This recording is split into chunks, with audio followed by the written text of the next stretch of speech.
examples of open interest through a concentration of certain strike prices. Now that has lifted, so maybe that first wave of Jensen selling is now completed. Now the stock has more ability to follow the path of least resistance, and that's going to be to the top side. Great point. And like that aside, you're looking at it from an options thing, and I completely get that. I'm thinking this has got a good tailwind, just fundamental. Absolutely. You know what I mean? Yeah, so it's nice when they both jive. Absolutely. Exactly. Exactly. Yeah. Good luck. All right, guys, let's talk a little Waymo and Uber launching their robo-taxi out in Atlanta. Shout out to Hot Atlanta. So Waymo and Uber have officially launched their public robo-taxis in Atlanta, expanding their driverless vehicle partnership. The service now covers about 65 square miles of Atlanta, but it does exclude highways and the airport, at least for now. Riders can book their trip, most notably here, guys, not through the Waymo app, but through the Uber app, which is a good partnership because if you're in San Francisco or you're in LA and you want to hail a Waymo, it's not through Uber, baby. Through the Waymo app. So the vehicles, as Joseph mentioned earlier, are driverless Jaguar I-Pace EVs equipped with Waymo's proprietary autonomous tech. We've all seen the videos online about what Waymo looks like. This marks Waymo's second launch with Uber after a similar rollout that they had in Austin. So they're doing business here in two cities, Austin and Atlanta. Unlike San Francisco and LA, where riders use the Waymo One app, Uber is the exclusive booking platform out in Atlanta and Austin. The partnership remains focused on passenger rides, guys. No plans yet for Uber Eats delivery integration, and I don't think that would be a good use of energy. We need to figure out ways to get the food in smaller delivery vehicles. No point in having a big-ass car bringing me my food when you don't need that. It doesn't make any sense, right? It's got to be drone-related or something like that. Just bring in the robots. Yeah, bring the robots in. Bring the robots. And we have a lot of delivery you're talking about here. Oh, at the same time. At the same time. At the same time. So maybe you load up the Waymo, like you do the ride share, right? Ride share. Makes sense. That makes sense, yeah. But by the time your food gets to you, it's most likely cold, so. Yeah, no. It already happens, he says, It already happens. Shout out to Assassino, he's speaking truth. Sorry to get off track here. Did you ever have an Uber driver take any of your food? No, that's never happened to me. Adara's coming in. Yeah. So this happened to me on Christmas Eve once. No way. No way. I ordered from one of my favorite restaurants, Red Lobster. This is, my friend and I bankrupted it, and he was at the point. So I ordered this, and I'm waiting for my food. I'm like, where's it at though? It didn't come. The guy said he delivered it over an hour late. It was never there. And like, I lived in a place that was kind of difficult to find, but I know he stole my food. Did he take a picture of it? Like when you made the complaint, I'm assuming you made the complaint. Well, I couldn't take a photo because I didn't have any food. No, did he provide them with photos? No. That's what they do, Adara. He never did. They take a picture of it when they put it on your porch or whatever. I think this was before that. I actually think this was before that, or this was like 2019. All I know is there was no picture, and I was very disappointed, and I did get my money back through credits from the provider, but yeah, that did happen. Also, one time my friend who was vegan at the time got an ice cream cake delivered to her by mistake, so like, sometimes these drivers are wild. I love it. Thank you, Adara, for that. Weird story. I ordered a pizza one time a couple years ago, and the guy took a slice out of the pizza and then tried to. What is happening here, bro? Yeah. You put your hand on my food? What's crazy. Here, got that for free. Yeah, clearly, right? Like, wow. Sorry, before we hop right back into the news, guys, I punched out of iBit. And there you go. So Danny Koo, you're like, I didn't see your message, but again, I don't know if I necessarily would have followed it, but it did come back towards my break even, and I couldn't hold it any longer, right? I didn't want to I can't allow a winning trade like this to turn into any form of a losing one there. But yeah, it's unfortunate that where my out is right here, that's an ad opportunity. And then sure enough, we head right back towards that high of the day. And on this trajectory, I think we're going to breach it and then establish a new one. So yeah. Good lane there. I got my eyes on you. I got my eye on you. Let's talk about oil prices because we're still down, Joseph. We're not at the lows on the CL August contract, but we certainly were very low, $64 the low there. Oil futures fell sharply today after, obviously, yesterday Donald Trump announced a ceasefire between Iran and Israel, easing the fears that there will be supply chain disruptions in the region. Oil had surged nearly 10% in the middle of this month on heightened tensions and direct U.S. involvement, obviously, in the region. A major wild card during the conflict, most notably yesterday, was the potential for the closure of the Strait of Hormuz, a critical choke point for global oil flows. But that didn't happen. Thankfully, Barclays had warned if that did happen, it could have sent oil up over $100 a barrel, as about more than 20%, I should say, of the world's oil finds its way through that strait, with really no other viable alternative routes like pipelines, railroads. That's just not available there, or if it is, it doesn't have the capacity to handle about 20%. So good thing that didn't happen, at least not yet. Just to give you an idea here of what Iran is producing for the world in terms of oil. They produce about 3.3 million barrels per day, or did in the month of May, as per OPEC, making it a significant contributor, obviously, to the supply, the global supply. Despite the escalations, the broader Middle Eastern supply chain remains intact, helping ease worst case fears. On Fiverr, you can find the perfect freelancer to build your website. About 1.2 but you probably already know a in guy. emergency reserves, and OPEC Plus is looking to raise outputs as a part of the pre-planned strategy. So oil taking it on the chin, and I couldn't be more happy because I have a V8 and I hate gas. So that's the situation there. Anything to add before we talk about the new Senate crypto framework? Yeah, absolutely, guys. Amazon has put in a new high of the day. NVDA is heading towards the high of the day. We were only about 70 cents or so, a little bit, no, about 80 cents off of an all-time highs on the NASDAQ. So that's some big stuff happening right now, and I think it can happen if Tesla, Katina, he made me laugh. If Tesla can get rolling, then we can definitely put in a new high of the day. Ooh. Amazon, $1 in the money. Shout out to the Katina, man. The number. Hey? Oh, well, more. Several dollars in the money, make baby. Make sure you get it right, all right. I know, right? Usually we need like 2 introductions of George Washington. Yeah. There it is, baby. Is that 4? SNX, That's SBEB. 4, he says. Let's go. Amazon's #1 customer. Can I show you that daily chart on DMT? Look how far, though, we have to come from all-time. Yeah, I mean, it's still still 50% off. Yeah. Or what is it? Fantastic. Probably, about like 40, probably. About Clear 40, trend line break, though. You got to love that. Big time. All right, let's talk a little SBEB. Senate crypto framework.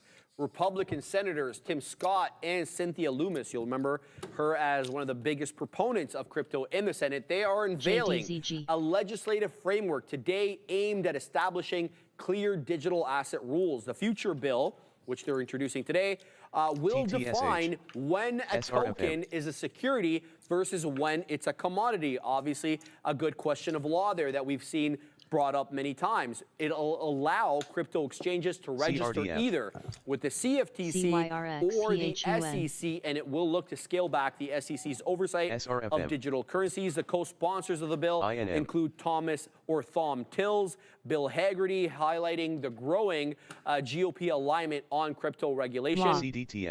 The bill seeks also to modernize the regulatory split between the SEC and the CFTC. And if you're wondering what this is all about, we had an issue while Gary Gensler was at the head of the SEC of whether or not he had jurisdictional control over crypto and tokenization as opposed to the CFTC, which is obviously covering commodities. This has long created a legal uncertainty for exchanges and issuers, and it includes obviously measures to prevent money laundering and sanction evasion, which is a nod, obviously, to ongoing compliance and the national security concerns that they rightly have. The framework follows last week's Senate passage of the stablecoin bill, which garnered, guys, about 18 Democratic votes, which is a nice bipartisan effort there, and very little in the way of bipartisan efforts right now between the Republicans and Democrats, save and except maybe for China and some other things, but nice to see that there is a little overlap here with Bitcoin. And the Senate Banking Subcommittee hearing on the bill is scheduled for 3 p.m. today, so in about an hour from now, which could reveal more about the direction and the industry impact. President Donald Trump has urged the House Republicans to move lightning fast on crypto legislation, obviously increasing political urgency. Joseph, anything you have to add to this before we talk about Amazon? No, let's talk about Amazon, because I wanted to, maybe we'll hop into some Zooks. SRFM. I think that's something that's not relatively brought that up yesterday. No, it's very rarely talked about. What he's referring to is Amazon's AV push, autonomous vehicles, called JDZG. Zoox. I don't know. You're gonna have to do X, I think, or something like that. All right, today it's not about that, but it's big nonetheless. About 54 billion US dollars, about 40 billion sterling pounds, is how much Amazon is going to invest in the United Kingdom over the next 3 years. That's not a long runway for $54 billion. So the plans include 4 new fulfillment centers and upgrades to the existing logistic hubs across the country. The build-out is part of Amazon's bigger effort kind of to streamline UK operations and support the rising e-commerce and logistical demand. Some of the jobs are going to be created here, about 4,000, give or take. 2,000 jobs at the upcoming Hull fulfillment center. Shout out to the Hull City Tigers, baby. They suck during the championship. 2,000 Sorry, I take a shot. I hope nobody's from Hull City. You guys are great. I don't even know where that is. Don't worry about it, bro. ALLR. The Premier League people. Yeah, the Prem people over there. SRFM. 2,000 roles at the Northampton site as well. Keir Starmer obviously very happy about this, calling his strategy successful at attracting global capital. Amazon will also expand its East London headquarters. Shout out to West Ham, adding 2 new office buildings there. It also plans to improve the transportation infrastructure and the redevelopment of the Bray Film Studios out in Berkshire, which was acquired in 2023. So a lot of money being thrown around here for jolly old England. Yeah, jolly old England. I mean, but with the likes of Amazon Trip, we've seen them strike a deal in the Gulf countries as well, too. So a lot going on. They got Zoox. I think they're buying some AMD chips along the lines, too. So a lot going on with Amazon. We know that AWS is probably one of the best, if not the best cloud provider out there. So yeah, a lot going on at Amazon's pipeline. And just from a dark horse standpoint, we talked about Zoox. I know it's not necessarily what we're referring to, but man, never count Amazon out. They can most definitely gain ground and start to take market share in some of these big players in the likes of Waymo and then Elon's, and then Elon's robotaxi. You can't. That's crazy. Right off this. Yeah, absolutely. All right, Meta catching some heat here from the House. Northeast. Specifically, the House Chief Administrative Officer has banned WhatsApp on all government devices, citing concerns about data privacy and security transparency. Staffers now must remove Katina Man, the WhatsApp app from their phones and desktops if they had previously installed them. The Chief Administrative Officer of the House said or emphasized the move is part of the broader effort to kind of protect House members' data from cybersecurity threats. But there is some controversy here because he's not banning everything. So Meta spokesperson Andy Stone strongly disputed that decision, calling the characterization of WhatsApp security deeply flawed. Meta argues that WhatsApp's end-to-end encryption offers better protection than many currently approved apps by the House CAO. He responded and he actually said he endorsed Microsoft Teams, Apple iMessage, even Signal, which I don't have a problem with, but we've obviously seen in the news with the guy that owns Signal being arrested in France. He sees them as secure alternatives to WhatsApp for whatever reason. Critics note that not all these approved apps, like the ones I just mentioned, actually offer end-to-end encryption as WhatsApp does, which raises kind of questions about the consistency of the CAO's security standards. So we'll have to see how this all ends up being. Last week, Meta launched ads within WhatsApp, which is part of Zuck's bigger vision here of making the messaging app, Joseph, a key revenue driver, which it really hasn't been to this point. Yeah. I mean, with WhatsApp, I think Zuck has this goal in mind, right? And we were talking a little bit about just his roadmap. He wants to make kind of Meta like the WeChat, right? So the WeChat, where it's just an all-in-one method. You can pay bills, etc., do a bunch of these things. And then we also seen him offer some big-time signing bonuses to some of these developers out here. So a lot going on with Meta. These hyperscalers are just throwing cash around, and I think that's why we continuously see this bull market run. We sold off. We had those Liberation Day lows, but the cash is still on hand, and they're starting to throw it around even more. And we know they got that cash in spades, baby. They don't need to go into the debt market. No, it's just right? So that's why they're just throwing it around. That's why I mentioned before, you see this leapfrog type price action. Who has the best AI? Who has the best LLMs? And you can see these big boys really starting to compete. Well said, man. Well said. All right, not much left on the show, but we're going to cover Circle here. Initiated coverage today by Compass Point.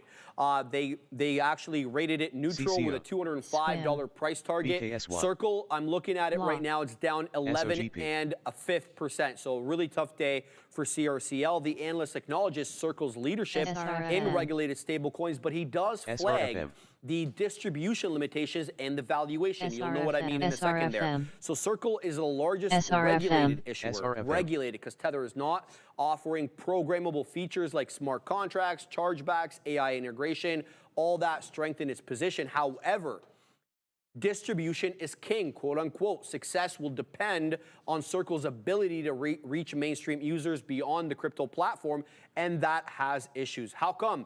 Because 60% of Circle's revenue, guys, comes from two sources, Binance and Coinbase, with 50% coming only from Coinbase. That's obviously very concentrated, and it makes the model a lot harder going forward because it's hard for Circle to negotiate favorable terms with new Main Street partners because it's going to be to the detriment of their current ones. So we'll have to see how Circle navigates this, but needless to say, price action speaks volumes, so to speak, and Circle's been very, very well received lately. Even Aunt Kathy, ringing the profit bell on Circle the other to the tune of like 690,000 shares, making like, I don't know, I think $190 million. Just like that, eh? So there you go, gaining some ground from when she sold NVDA at the likes of 10, You're not going to let her live that down. $10. I love it. It's literally what she sold it. I was at like $10 or something along those lines. So. All right, we had one more story, but it's really not that important, and it is time now to send you to the big kahunas, Neil and Sean. They're going to be taking over Flex, and I'm Joey. I'll see everybody at the green screen, and we'll see everybody tomorrow. Peace. I've been told that. The whole point is we are not network TV, dude. I'm here like on pins and needles. Like we don't have to stop at 159. LIXT. For the ones who get it done, the most important part is the one you need now, and the best partner is the one. What's the movie again? Steve Carroll. Virgin, 40-year-old virgin. 40-year-old virgin. Is that what we're talking about? You guys do that stuff? No, they do it. I don't have. I'm trying to cover up stuff. These guys are trying to show stuff. So that's one of the best. That's one of the best scenes, man. Legit. Yeah. It gets too itchy. I got the Italian. Gets too itchy. Good. I don't want to show everybody. I want to hold off. What are we talking? What's going on? SOGP. Yeah. Market good, Circle bad. Tarps off, trades on. Bridge. I don't even know what's going on. Who knows what's going on, everybody? Apparently it was some fun discussions while I got up to get a tea or was like talking to Obi or something. Which I don't know why I'm depressingly looking at Circle here as it's down 15%. The market's absolutely booming right now. I don't care what you're looking at. Bitcoin has been pretty strong. I need to get back into that one. The Nasdaq's up 1.6%. Pretty much clean most of the day. Like the only thing, and I hate to lament it, the only thing that's really a disappointment, obviously Circle's not having a great day, neither is CoreWeave, is Tesla. Like Tesla, as we're at the highs, it's still at the lows. There just hasn't been anything for them. I know we'll probably talk about this name as one of the ones. Maybe I'm actually not even sure whether a Tesla's going to end up on the list of what you guys want to discuss in the rundown, but we'll get to that later. Crypto adjacent names, like look at Robinhood, another fresh high. I know I've heard a lot of people. I've seen way too many times in the chat all-time highs for Robinhood. It's $85. We're going to get there. We're just not there yet. Let's not get ahead of ourselves. I'm in Palantir. I've hopped out of all of the longs I had in the morning. And Palantir ended up just being WLDS. The last thing that we played into when it broke out. So like a breakout play is all I have left. And I'm so glad that we got away from Tesla. There'll be more to discuss there. But yeah, great day for the markets. Very. So SG. I still, you know what, to be honest, I'm still NKTR.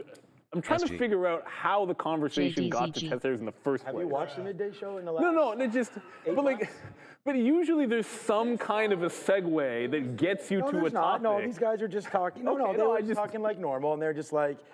Remember yesterday I showed that half pornographic video of Sharif? ONMD. Anyways, yeah. Okay. Came into that. No, I'm just very curious because usually there's some kind of a flow that takes you from one topic to another. SRFM. Big Kyle was looking at some chest hair PODC situations, and that's what he compared Sharif to an Egyptian cat, the hairless Persian. Okay.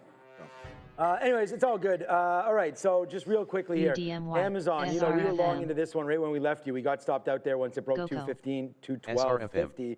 But then we got long again off the 200 period. We're still into that one. Big Bear AI, that's had a hell of a big bear day as well. That's up now 20-something%. We didn't get long. We wrote down 440. This might actually be on the list as well. All right, man. Let's go back over to the desk or to the screen right now, and let's do the rundown. What they all voted on, and apparently you can only vote once, or can you? They won't know.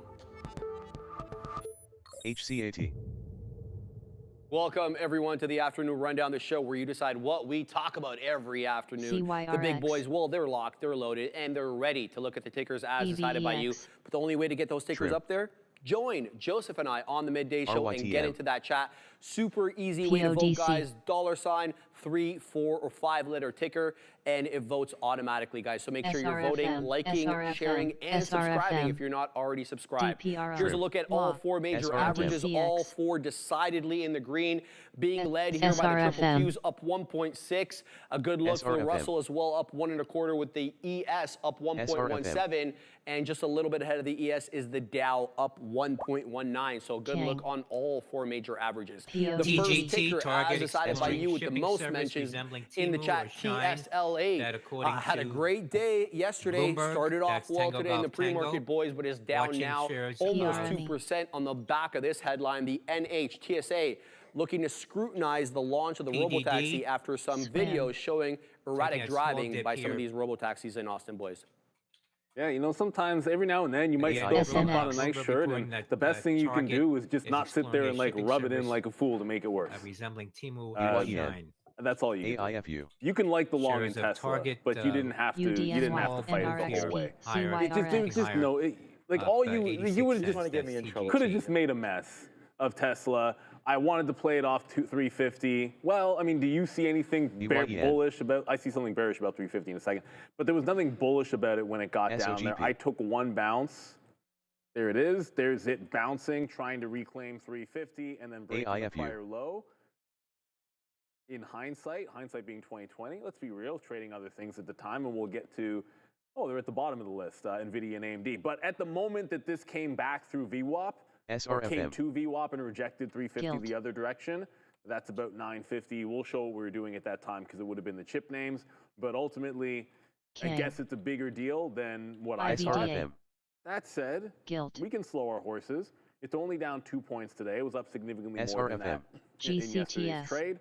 And the upward trend is still very much intact. Looks like we might have just run into some resistance and an excuse for a little bit of a sell-off. I'd be more concerned, as I said this morning, if we lose the 200 and the 50 period moving averages down here on Tesla, which we're not in threat of. As a matter of fact, we're basically maybe pulling back into prior highs at 333. That could be your Wednesday trade. I don't think we'll see that today. Market's kind of strong to see Tesla drop $8. But tomorrow, 333 looks like it could be some support. JDZG. You know, you could have fought the long in this, or you could just stay away from it. I didn't sniff out the short. That's a shame, but who cares? Yeah, I kind of care a little bit because that 250, we had written down 250. It comes right back up there to 250, and that should have been a short there once you realize that had broken down. And I can actually show you my conversation pre-market with Chef Joe, and I had said that I am not really feeling Tesla too much here today, and was waiting for it to come back into 350. But as Neil had mentioned there, the way yesterday we were all over Tesla, loved it. We had it at 930 O's. UDMY. We were long Tesla yesterday and went up $20. But it's just like today just didn't really catch me as far as the headline is concerned. NRXP. The robo-taxis are still, even with that crazy driving experiment, they went into the wrong lane. SRFM. SRFM. 8% of the drivers that currently have driver's licenses. SRFM. SRFM. If not more than that. So let's just be SRFM. honest here. SRFM. If you look up the SRFM. crash and the SRFM. data for PZZA. full self-drive, it's millions of miles without accidents or anything like that. You turn on the news tonight, you're gonna hear stories of unfortunate passing of numerous people due to drunk driving, due to impaired driving, doesn't have to be drunk, things like that. I think full self-drive is changing the world, not just for maybe not robo-taxi, we'll see. I mean, that's going to have to come out, but that is using FSD. Think about people that, you know, for example, can't get driver's license for other medical reasons. BWIN. You know, does give you some of those abilities back. So I like Tesla here. I really like what it's doing. As far as the technology is concerned, as far as a trade, I mean, yesterday you're up 9%. You know, you're down 2% today. JDZG Live. Would say, cry me a river. It's not even that bad. It's a downside move and it sucks. UDMY. But this is what MLCO, Melco, high of the day on volume, Michael Lima, Charlie Oscar. All right, let's go over to Sharif, talk about Big Bear AI. Zura. Good look for this one today, Sean, man. What a move up here, 23.5%, and we're not even at the highs, guys. And there is no specific catalyst from today, but last week they did announce that they're providing these airports with a biometric passenger processing software. It's currently live, JFK, LAX, and Chicago's O'Hare, guys. Great look today for Big Bear AI. All right, look, I mean, we have Big Bear AI written on this tick. You know, we've been talking about Big Bear AI now for months. CDTX. We had it written down here at 440 long. You know, unfortunately, like I said, we are too busy, CDTX. you know, handing it to AMD. Big spread. But Big Bear AI breaks 440 right here. It danced around it. I have no idea why that level, I mean, I know why the level was key. I know why I wrote it down. It was just, it's on the daily chart, but it bounced around here at 440 for a minute. We did have an opportunity to get in there. That was 935, but then boom goes the dynamite right there. We came right back, and traders got a trade. We came right back from the gym there. It was 1220. Northeast. I was like, hey, you're near $5. I'm taking a $5 Northeast. You know, that's for sure. So we did that. And then there it goes, man. Big Bear AI, you know, to the moon, I think, and beyond. So I don't know whether or not you're, you know, agree with this AI's play or this story. I like Big Bear AI. It's 30% short float. I think it can actually even continue into tomorrow. And this is not just because I'm hella long. This is, I've been talking about this even when we missed, right? I don't know where, I don't know where their earnings was. It must have been into here, maybe earnings, or maybe it was right there. And we went all the way down to 250. You know, I bought at 5 the first time, right into here, thinking that this was going to be some support. Then we bought again at 4, thinking that this might have been some kind of support. Then we bought again at 3, and we did not buy anything down there. This is why our average price is 420. So it's finally starting to get into the money. I said my first out would be around $6. We'll see if we can get that tomorrow. If not, fine. We're still going to hold this play. And then after that, you know, we'll look at 8 and above. Watch the spread. I have a couple thousand shares. It's not like this is going to be a huge trade either way, but you know, I like the stock. We're trading it here today. It's in the money. And it's NKTR. Like number 3 on the show. So I don't know, unless something else moves dramatically. I like Big Bear AI. I'm out of it if it breaks back down below $5. That's NKTR right there, 490. I could be convinced of that. I only have a third though left of my position. Right, we got most of them, not most of them out, but lots out at 15s and then again at 20s there. IVDA there for Big Bear AI, NKTR. Just proving again, we can trade everything: small caps, large caps, futures, everything. This is what we're doing here. Trader TV Live. Hit the like button. I traded the other one, Palantir, not Big Bear AI. Maybe similar too, because this is a conversation I had with Obi. Palantir the last few days, and I'll get to that in a quick little second. It was just a simple breakout of prior highs. In the last few days, the wicks on Palantir have been tremendous. Like wick tops at 142, and then crazy wick bottoms. Yesterday 137. Northeast. Actually tagged 136. So it's just insane reversions and reversals and all that good stuff. I was looking for the breakout of the high. I actually ended up down going into like the secondary break because I got a bad trigger here. This didn't break the high. This happens every now and then with a stop order. You put a stop order in. WGS car. Maybe there's some kind of weird dog pull. It never broke out the top. You get in, and then of course it just runs right back. I was away from my desk when it actually took that high in earnest, but it pulled back in and sort of rebroke the top, which we're into now. I'm looking for a 143 break and if it breaks trend, I'm going to jump out. SRFM. We're pretty much, I mean, Palantir's more or less at all-time highs. I know it's not technically at all-time highs, but you're at the last big resistance spot outside of this one opening push. YMAB. Into it's like 143 and change. So to me, I want to give this a chance to break away from here and go higher, and I have a trailing stop SOGP. on to see how far it can go. Now, obviously, it's a strong one, similar type of name. I don't really have much to add on Big Bear AI. We've seen consolidations like this before. This made me think of forgetting to look at Teladoc today. We had a similar long accumulation phase going into a breakout, and those can be fantastic. Big Bear AI had one, saw one in Teladoc where it's going like day two. Sometimes those can be a little bit of a hint. If you see, it clearly just means someone is accumulating shares, if it's like downward trending especially, and sometimes that can lead to a good breakout trade, although this one hasn't really followed through. Big Bear AI has. Although nothing like the rally that Circle has had. Right, and you can invest in every sector you love, all in one stock. 3D Capital under CSE, IDK, under here in the US, IDKFF. It's a risk diversified basket of 60 plus vetted investments. Get founder level exposure. SRFM. The kind most investors, thank you JT Trader, I see that, can't access in some of the hottest sectors like blockchain, AI, Internet of Things, biotech, and natural resources. CBUS. Led by CEO whose last venture returned 150x. 3D is currently trading at a discount to its asset value per share, and they're actively buying back and deleting shares. The world's highest returning investments usually come from founder level access. Think of 3D as your ETF for early stage disruptive innovation. Or by Big Bear AI. All right, over to you, Sharif. Circle has been an absolute rocket ship lately, guys, since IPOing early this month. But today, it's having one of its worst days since coming to market. 12.83%, looking at going on 13 here to the downside. Compass Point initiating coverage today on Circle with a neutral rating, but a nice price target here of 205, which does imply downside. They're worried about revenue concentration, guys. As I mentioned on the midday, 60% of Circle's revenue, at least thus far, comes from two sources: Binance and Coinbase. What's up to right here? I'm going to read this because I'm not sure. So what's up to JT Trader? JT, not sure if you saw my last super chat right before the morning show ended. I think we did, but I just want to answer your questions about where. Oh, I didn't see that right. He's located in Van City. What's up, Vancouver? The warmest part.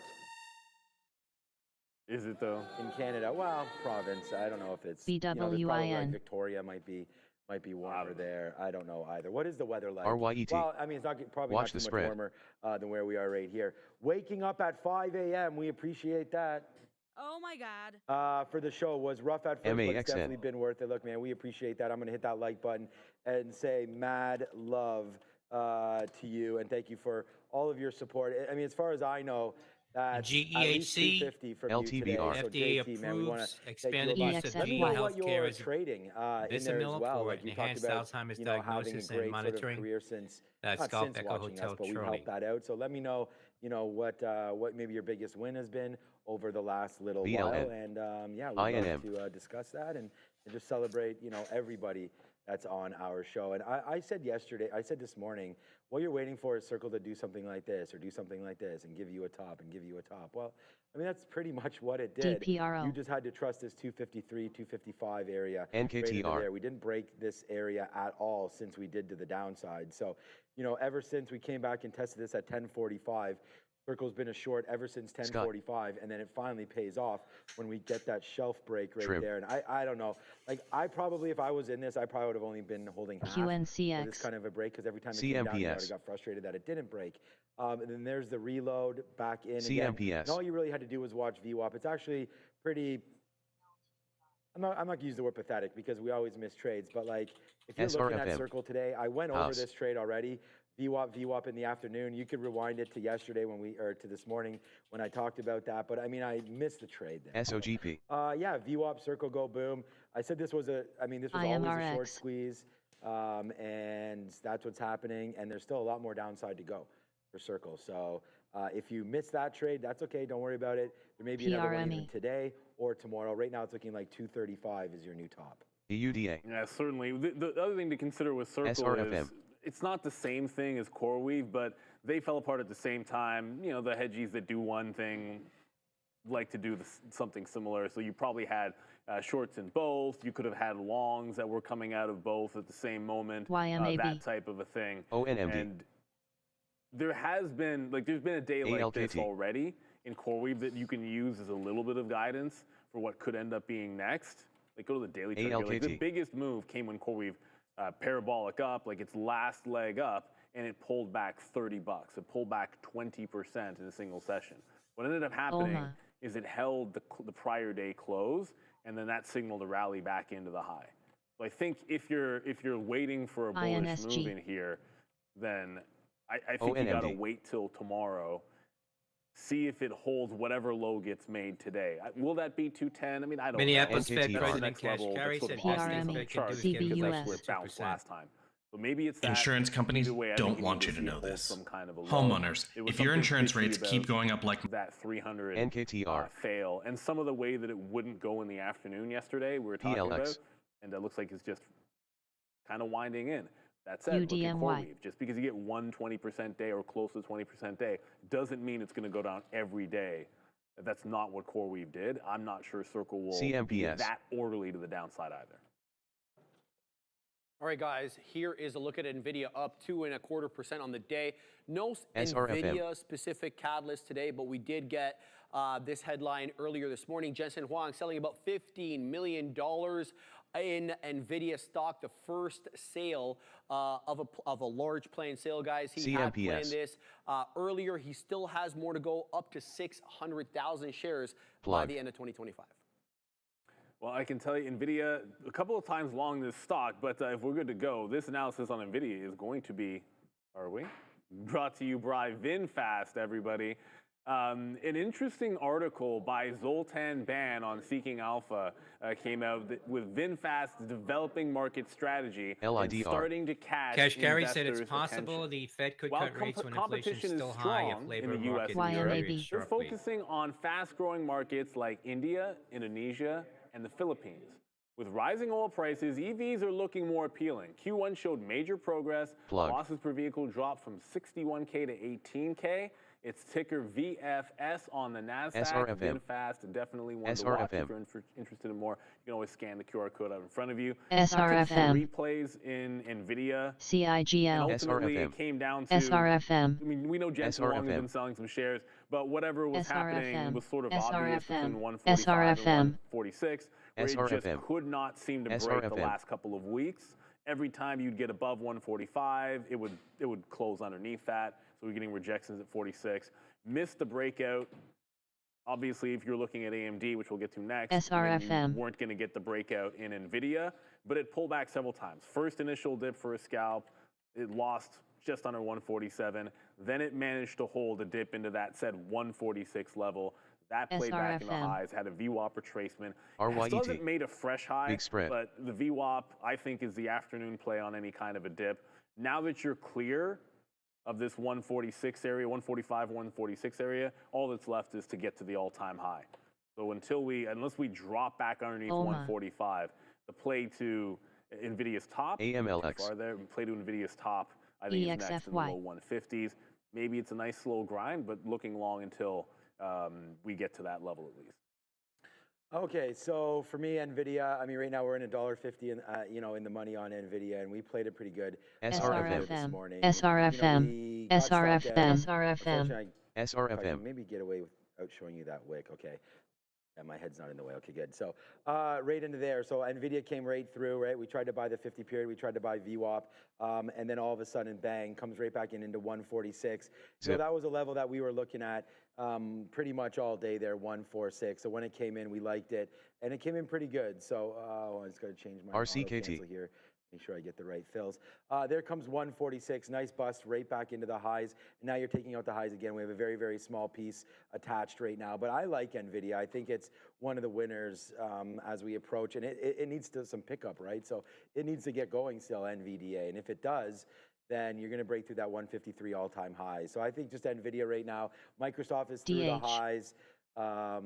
That's actually about it. Meta's kind of close to there as well. We'll wait to see. Amazon's too high. No. I'm talking about all-time highs. Oh, my bad. Amazon I thought you meant today. So far away, yeah, from that. But yeah, anyways, NVIDIA is pretty close. So it's one of the close ones right there, as we're just a couple points away from that. And I think we can get that tomorrow or the next day, or one story away from NVIDIA. And I mean, just looking again, sort of even at, the trajectory. Once you, we have so many of these little marks, but once you break above some of these levels, and we talked about it with Joe, us on the show, we showed you guys, there was quite a big imbalance there at 145, even on the level 2 during the day, and then all of a sudden it got pulled after hours, and since then it's just been straight up, man. That 145 is a nice bottom for sure. So once we get into there, we'll have a look again. But 145 for NVIDIA, great bottom. Let's see if it can hold. That's it for me on NVDA, but I do really like the stock. Taking out all-time highs, 2.3% today. Just a couple more points, and we're back up there for NVIDIA. So yeah, I like it. I like AMD, man. I mean, AMD is going to be the P&L number 1 for us here today, and we're going to go talk about it right now. Melius Research upgrading SRFM. AMD today from a hold to a buy. Boys upping the price target, from $110 to $175. AMD SVET. has been on a rampage to the high side lately, and another 6.5% today, boys, trading near the highs. Yeah, and look, it's right at the high, 6.5%, super strong move. It's done more than that before. For AMD, I just had VWAP hold and continuation long for it. And that's, I mean, sometimes you're just like, you're looking for a long on the stock. It ends up SBET. You know something I love almost as much as I love America? Is a great deal. Also novelty. UIS. Acts to the nature of what he says and what he wants. And in this case, of course, I'm not going to discuss what that process will be, the nature of LOGC. Any of the applications via the various departments in this government. But clearly, we are focused on making sure that guiding hand of President Trump prevails and moves this government forward. So we will have to wait and see when it comes to what that ends up looking like. All right. Yes, Andrea. Well, just to follow up, yes. Does that mean, just to translate, are we lifting sanctions? Has anything happened to make that possible? I'm not going to get ahead of the president or try to guess at what his strategy will be, but it will be one that will benefit this country, and that, again, he's very clear. I think the difference is, obviously, sometimes you don't hear ahead of time about the trajectory of a president. With President Trump, he speaks honestly with us. So I would suggest to not PRME. ONMD. To not speculate or guess. But to watch, because things happen quickly, and I think we'll find out sooner than later. Yes, ma'am. One more. Quick follow-up on something. You quoted the president saying it was my great honor to destroy all nuclear facilities to stop the war. As far as we know, the bomb damage assessment has not been done. CBUS. Chairman. UDNY. Talking about how long it might take. Do we have something more Levi. conclusive about PHUA. nuclear facilities? Well, a conclusive comment for me would be coming from the President of the United States. I have great admiration for you, Andrea Mitchell, but I think he might know more than you do at this point, more than I, more than any one of us here. At the same time, obviously, the information that we receive, that the American people receive, which will be public, will take some time. But President Trump has indicated his pleasure at the success of that raid, which obviously was very limited in scope. CRNC. And that's a very good point, I think, at when it comes to the nature of what's occurred, and I'm pleased that the president is pleased. Sean Tandon. Sure. SRFM. Another comment from the CYRX. saying that basically stop the bombs was the message that he sent to the Israelis. Does he believe that the Israelis complied with this? Is he happy with how it turned out? Well, I think that there is early on, and again, I'm here at the State Department. I know my colleague Caroline is very articulate and clear on the nature of the president, whom she represents, and the State Department at the White House. But I think when we clearly look at the nature of how the day has transpired, there was some activity back and forth, PRME. and that has stopped, and the ceasefire has taken effect, and the president is pleased. So I think we can take that as an indicator of his feeling about it at this point. Sure. One more. Sure, and I mean, they're both statements both from Tehran and from Jerusalem and Tel Aviv today. But I mean, one of the things that from the Israeli military chief was saying that they reserve STKH. they reserve the right to go back in. I mean, do you think that's consistent with the call for a ceasefire? KBH.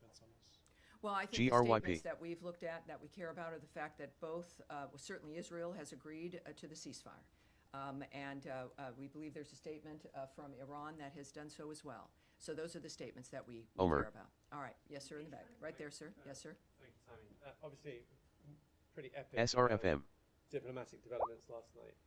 Yes. Can you walk us through any of the diplomatic steps that were taken that led to the ceasefire, and specifically Secretary Rubio's role? What are some of the ongoing efforts to make sure the ceasefire sticks? And then a separate but related question. The President spoke this morning about the great trading potential with Iran. Does this administration envision a broader rapprochement with Tehran that could lead to diplomatic ties being EXFY. even the embassy being reopened? Well, on both those issues, I can't speak directly to them, but I can say a few things in that. Certainly, I wasn't there. The Secretary of State was YMAB. the President. That is a private dynamic as that team was addressing a war and the nature of how to stop it. So I can't speak how that transpired or the decisions that were made, but obviously a successful evening, successful aftermath when it comes also to a very quick ceasefire. In the meantime, for your other question, which was, remind me again your second question? Well, President Trump this morning YMAB.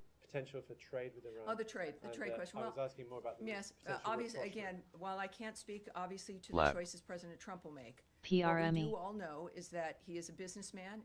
Americans appreciate that about him, the nature of how he looks at the issue of national security and safety. And he has in the past addressed the issue of relationships with this country, keep other nations secure, that we are a good friend to have, that a friendship with the United States assists and facilitate the national security of another nation. So I look at that in his approach in certain things, and that's been certainly his attitude about it, and it seems to be a correct one. It's one I agree with. So I think we'll see that if that in fact is the case here, and we'll find out. All right. Yes, ma'am. Is there any sort of monitoring mechanism for this ceasefire? If it continues to hold, will there be a third party that is making sure that Benzinga market update, S&P futures up 70, the Dow futures up 512, NASDAQ up 341. Crude is down $3.99 at $64.52. Natural gas down 15 cents at $3.55. Gold is down 64.10 at 33.30.90. Bitcoin futures up 27.25 at 106,020. Coming up after the close, earnings from BB BlackBerry, FDX, FedEx. You know, and President Trump throughout this process had been tweeting about the fact that this would be a good time for negotiations to for these talks to renew. CRNC, KLRS. Some disappointment that it got to this point. He has been committed to diplomacy and to discussions. Obviously, he's displayed that for these last 5 months, and I would think that has not changed. So NKTR, not just from President Trump, but also from Secretary Rubio, to AMLX, minimize the need and go out of your way for the need to not engage militarily. Is clearly a hallmark for him and his view of national security and foreign policy, as it is for Secretary Rubio, and I would expect that approach and that commitment to remain the same. Yes, go ahead. Thanks, Tammy. Just to follow on that, over the weekend, the president, many other cabinet members, they said that the strikes by the U.S. military on Iranian had obliterated the nuclear program. YAAS. Do you see that as buying more time for these negotiations to play out? Northeast. Has the urgency at all changed? And there are reports YAAS. that Qatar has tried to mediate nuclear talks, try to restart those. AMLX. YAAS. Well, that's not something I can address in any detail at all. YAAS. YAAS. SRFM. Of those sites. YAAS. That was necessary because of the point that he's had from the start of this, which is that Iran cannot have a nuclear weapon. YAAS. That has been a very singular, clear point. YAAS. Now they're not going to have one. And that clearly might be for the people involved in those kinds of decisions about how to move forward. But that was, and the strikes indicated that. It was a very distinctive, limited strike regarding the issue that was in the forefront of the president's mind, that he made clear over and over again, that they will not have a nuclear weapon. And now they will not have a nuclear weapon. How we move forward from here is up to the President of the United States. Saeed, yes, sir. Thank you. Now that we have the ceasefire between Iran and Israel seems to be holding, are we likely northeast to see renewed efforts to have a ceasefire between Israel and Hamas in Gaza? I mean, just for figures, KBH, NKTR, people EYN, killed in the exchanges between Israel NSYS, and Iran in the same period, like 700 NKTR have died. Many of them at the aid distribution center. Yeah, this is why RZLV. we're reminded YAAS. about why the ceasefire efforts YAAS. are important. It is a reminder about why NSYS. why we're lucky for President Trump to be our president and for Secretary Rubio NSYS. to be focusing on changing the status quo on this planet and changing the old dynamic of wanting new ideas. It has been his hallmark from the start, and that has not changed. NSYS. Just as a reminder, NSYS. there is a deal on the table. NSYS. Hamas must stop acting recklessly and accept it. As Special Envoy Witkoff has said, Hamas's recent response to the offer was totally unacceptable and only takes us backward. NKTR. It hasn't been that long, right? A lot of stuff is happening in a short period of time. But the fact of the matter is that we've never stopped working for a ceasefire in the Gaza Strip. We've never stopped wanting that to end, to get us out of that repetition of something that has certainly made the first victims, the people of the Gaza Strip, and then everyone else. It's a reflection of what needs to end and what has been the problem. President Trump has made clear to, in this case, Hamas specifically, that they will face consequences if they continue to hold hostages, which they do, NKTR. including those who have already passed away YAAS. and those who are still living. Hamas has rejected repeated ceasefire YAAS. and therefore bears sole responsibility for how this is continuing. UDMY. Saeed, if you would have a YAAS. chance, I don't know if LMFA. you do in your work, to pose the same question YAAS. to Hamas. NKTR. It would be, you could, I hope you might be asking them. I'll do it through my articles. I have no direct communication. All right. Yes, sir, there in the middle here. Yep. Thank you. NKTR. INSG. Big spread. Trump has long said that Iran should not have LFT. nuclear weapons. That is correct. That is clear. Do you think it is important NKTR. for Iran to Big change spread. its foreign policy because RZLV. the US always says it is the biggest NISN. state sponsor of terrorism and destabilizing LFT. region? I SRFM. obviously can't speak to what's in the mind of NKTR. so-called leadership of. I leave around 5:30, sometimes 6. It's about 92 miles. NKTR. And whether or not certain individuals change their approach or belief, I think what has happened, the whole world has noted that the world has changed and that nothing will be the same. And how that plays out, we are very lucky that we have President Donald Trump, Secretary of State Marco Rubio, and a cabinet that is united in the nature of what we're trying to do for the next 3.5 years. One more, yes, sir. One more. And please. Kurdistan regional government leadership and strongly welcome President Trump's statement SRFM. about peace. ZCMT. Do you want to comment on it? Well, no, there's again, things are happening and moving along so quickly. Obviously, everything in that region, in the Middle East, has changed. And we will have to SRFM. see where those who are leading this charge and this change, again, the American leadership here with Trump, Rubio, and J.D. Vance, LFCR. leadership across the board. We're very lucky, as we've seen also with SRFM. Secretary of Defense Pete Hegseth. GNS. We are GNS. very early in this MFH. administration. Think about it. We are in the middle of June, and we've seen the results now of men and women who are focused. So we'll see for the Kurds and others as well. Yes, sir. Thank you, Tammy. 2 questions for you. Number one, especially considering the Secretary is now at NATO. Yes. Does the Secretary feel like European allies SRFM. have America's back to the extent that they should in this Iranian operation. I'm not talking about militarily, but from a general support standpoint, beyond just platitudes of concern about the Iranian nuclear program. Do you feel like you got backing from Europe on this? Well, I'm not going to comment or speculate on the feelings or assessments of our partners in any kind of dynamic. That's between them. AVXL. It's about the leaders of the world. Right now, what I can tell you is that President Trump and Secretary Rubio are right there in The Hague at NATO for conversations with our partners throughout Europe. AVXL. And I think that everyone expects that to be very successful. It's going to be a very exciting time. It's a perfect time for those conversations to be had. I'm not going to speculate on the nature of those any conversations or speculate on the feelings IMRX, of FPH. Question for you. Yes, sir. In terms of regime change in Iran, LMFA. the initial message coming out of the administration was, we're not after regime change, we're after the nuclear weapons program.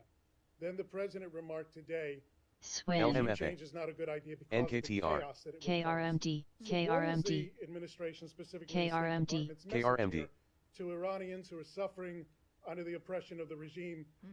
How do they move forward, and does America have their back, considering the president said regime change is not a good idea right now? Well, again, that's in the perspective certainly of the president and what his actions, he feels what actions are important, what our intentions were. It was very clear from the start, from the very beginning. For years, the president has spoken about the problem of Iran and how they can't have a nuclear weapon. GNS. It's not a new idea. It's certainly a globally held idea. But we've said here at the State Department repeatedly in a number of different dynamics BLNE. that the fates of countries belong in the hands of the people in those countries. That is the overriding general message of the Marco Rubio State Department. It is the kind of thing that when we think about, not just democracy, but the nature of the decision of citizens to decide what kind of leadership they want. That is what our position is for certainly Iran and every other country on this planet. Yes, sir. Yeah. Thank you, Tammy. Two questions. One on ZCMD. Any signals or message from Iran that they are willing to come back to the table? This first, and secondly, NKTR Nectar Therapeutics up 159% now at the highs of a Kilo Tango. Well, again, as we know, Romeo? many things have changed in just the last few days. So I won't speak to what messages Company may have been reporting sent to earlier Iran, that it's atopic dermatitis. LMFA. Treatment met its primary and secondary endpoints. If Secretary Rubio, as Moss. the National Security Advisor, NKTR. so I would ask you to check with the White House for that. And the next one? NKTR. On your KPTA. You said that the United States is ready to help BYEN. the Syrian government to fight against forces seeking to create instability. Would you elaborate that? What kind of support are you willing to offer to the Syrian interim government? Are you willing to help them or provide them AVXL. Well, I think already we know, of course, of the assignment as a special envoy of Ambassador Tom Barrack has been a very clear indicator of our commitment to helping Syria be able to be a functional and steady and stable government. He, of course, is the ambassador to Turkey, and our commitment through his work is about getting the structure, the stability of the government as functional. We also, of course, as you know, have lifted many of the sanctions to make it possible for other nations in that region to assist the new government also in becoming stronger and able to, in that region especially, deal with terrorist groups, especially deal with ISIS. And that is our commitment. So it is, I think, manifesting now very clearly, and Ambassador Barrack is there as our envoy in that regard, and it's a very exciting time with a lot of potential. Yes, sir. Yeah, yes, sir. In the gray suit there. Yes, sir. Thank you, Tammy. You've been in the negotiations process with the Iranians for almost the last 2 months at the State Department. And the Iranian foreign minister just last Friday, he said that they suspect that the negotiations with the U.S. used as a cover for the Israeli attack. And a day after that came the U.S. raid on Iranian nuclear establishment there and the buildings. BCAX. Are you able to restore the trust between you and Iran? And how do you see these claims from the Iranian side? Well, that's certainly a question that I can't answer, but we've got the best people in the world who are doing this for a living, who have committed their lives to making a difference here in the world. The president has not indicated that, as a matter of fact, he really opened his presidency with a willingness to talk with everyone. JRVR. And as a peacemaker, that is what he's done, and I would suspect that that approach will continue. All right? Yes, sir. Go ahead. Car. Thank you, Tom. Do you think that there's any lesson for North Korea SRFM. from the U.S. Strikes on Iranian nuclear facilities, given that North Korea has been doubling down on its nuclear program, SRFM. despite the Trump SRFM. administration's commitment to the complete denuclearization of North Korea? Well, again, the nature of the choices that are made, I won't speculate about what other countries should think or do. At the same time, President Trump, in his first term, made significant outreach to North Korea. And what I can say, of course, and they've got their own nuclear program at North Korea, that we remain committed to the complete denuclearization of North Korea.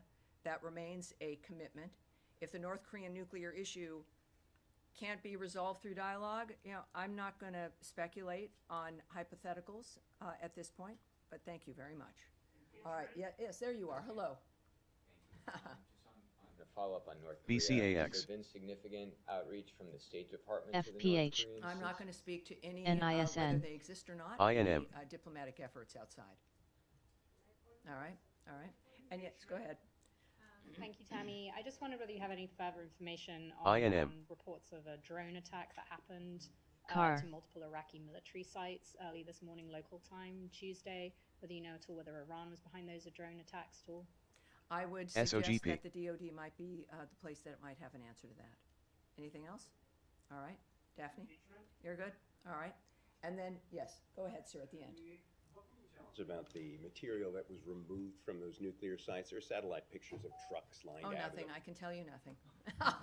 Just KMTS. Here. Yeah, I'm not going to speculate or discuss what may or may not have been removed from a particular site. Well, then can you tell us, based on what you do know, how many years? I can talk about the English royal family. I love them. Yes, how many years would this have knocked back the nuclear program, and could that have been avoided if the U.S. had remained in the JCPOA? NKTR. When it comes to what's happened with NKTR. We can look back several decades about the nature of the choices that certain administrations made that helped facilitate the nature of the building of that program. Donald Trump inherited a world. He'd left a world that was at peace, and he inherited one SRFM. that was LMFA. And so his commitment and what we look at here right now is recognizing the status of things and what needs to be done to fix them. MBLY. And that's what we're focused on. LMFA. All right.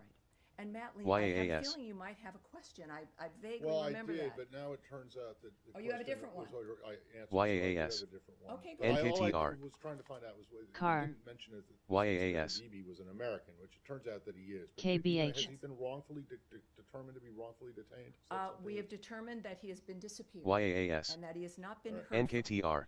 And that is why there's the rewards for justice, is that YAAS. he was taken, and he has not been heard from since. Okay. And we are hoping that this appeal may bring forward with up to $5 million. NKTR. Makes a difference in everyone's life. LMFA. LMFA. Information about him. Okay, then Law. The other thing was you had been asked earlier and yesterday, I think, about this. LMFA. GSRT. Apparently going to go to fund the Gaza Humanitarian Foundation. Have you been able to uncover anything? NKTR. Well, here's what has always been the case with the Gaza Humanitarian Foundation. I now know that I think it's close to 44 million meals that have been distributed, which is a pretty darn good record, and they continue now at 4 sites CMPS. to distribute them.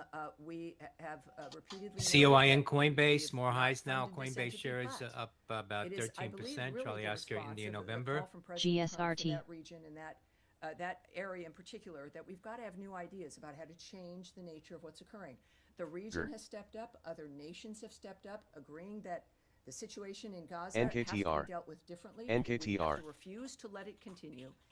And while we have a humanitarian crisis manifesting, NKTR. is to do our best in an area that FBIL. NKTR. refuses to cooperate, ignores ceasefires, continues to hold hostages, and refuses to put down their weapons, that we are committed to endorsing, helping, promoting efforts to make a difference.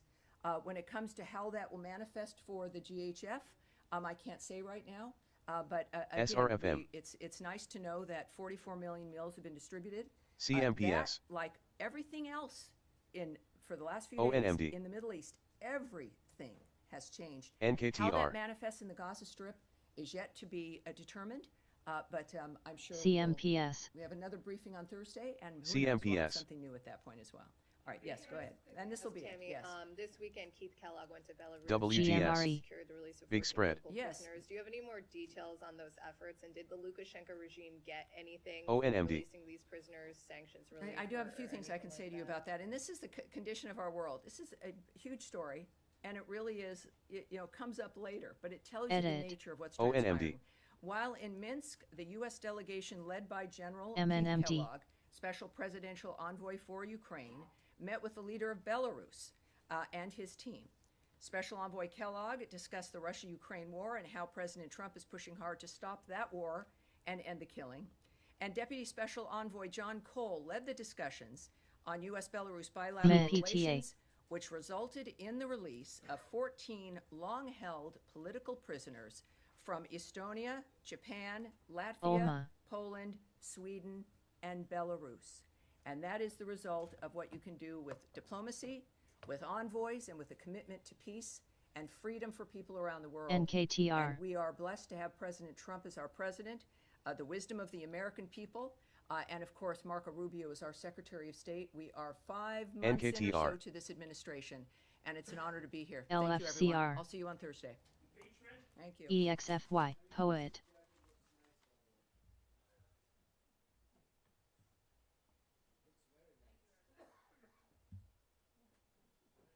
Guts.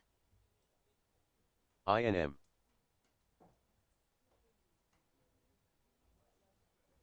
Edit.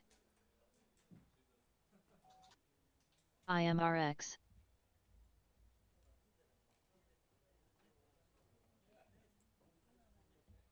Law. LFCR.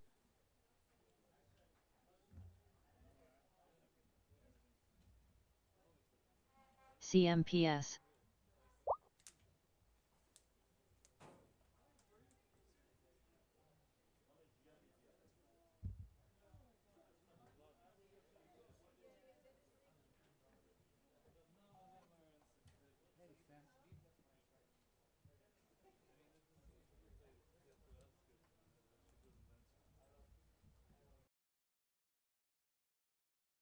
LMFA. WGS. Big spread.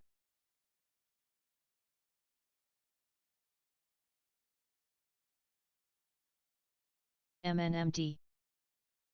SRFM.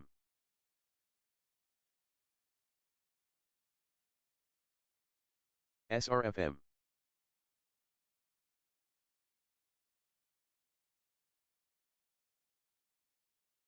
CAR. GSIW.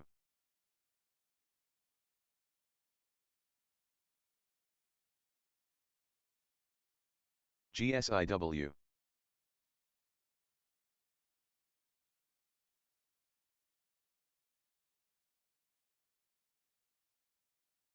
WGS. BKSO. Big spread. Run. Levi. MBLY.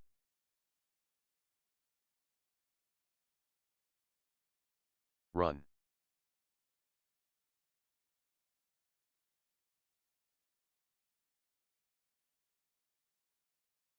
ONMD. LFCR. MNMD.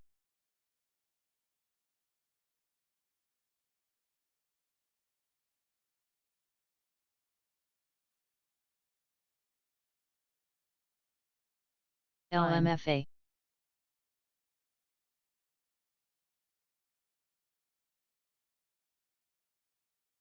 YAAS.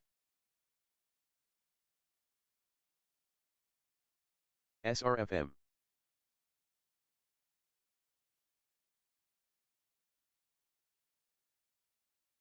SEDG.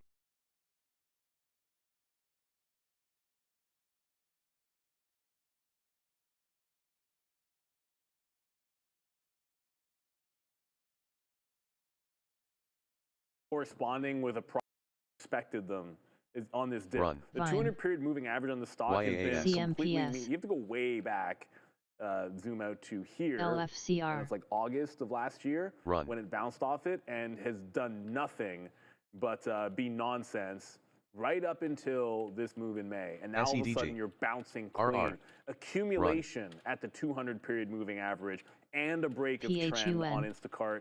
That looks pretty good. So there's your slight downward trend. There's your accumulation breaking out today.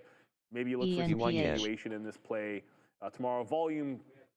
I mean, the volume kind of stinks. I don't think you're day trading this one. There's probably a million other things out there. But yeah, you guys felt a good look. WKEY. Little breakout on that SoFi top. I have my stop. Essentially, it's just the high of the day break. It's holding 94, but I'm breaking out 95 because 95 is the actual high. So we'll see if that one does come in. Yeah, good look on Instacart there, Harmon. Thank you for the super chat. We appreciate it for sure. Spyler asking for thoughts on MU. EYEN. Bullish. Everyone's been talking about, rightfully so. There's nothing wrong with AMD, NVIDIA. VMD. They're all fantastic. But Micron's had just as impressive a rally as anybody else in the chip space. And now that it's past this 115, seems like it's on a complete collision course with 135. I think we mentioned this before. But if you were looking at AMD or NVIDIA, you probably missed this one today. And I'd argue it wasn't even all that clean. Like if you like to trade off of VWAP, this one never really set up all that greatly off of that level. You had to be looking at 125 for whatever reason, and it was dead clean at the 125 at the open. And a nice mean reversion trade there for you on Micron. I like the stock. I just didn't find any setups in it. And if we go dip by hunting today, I'd probably stick with the two that we were trading, NVIDIA or Advanced Micro Devices for sure. One of those two. SRFM. All right, yeah. Someone asked for a speculative LMFA. name. Big Bear AI or Palantir is actually one of the largest holdings now in my account because we did put on a speculative play with PLTR. You know, we bought this on its direct list down there at $9. I mean, it's 140 right now and going higher, all-time highs actually for Palantir. I thought it was like 144 or so, but I've been selling some 144.86. So. BHF. BHF. Big spread. Here, but not really recently. BHF. BHF. This last move there. I think I got. What did I get? 136. BHF. Those of you that are watching this Watch show, the spread. We're gonna let that BHF. run now to the highs. I never have as much as I always think I do.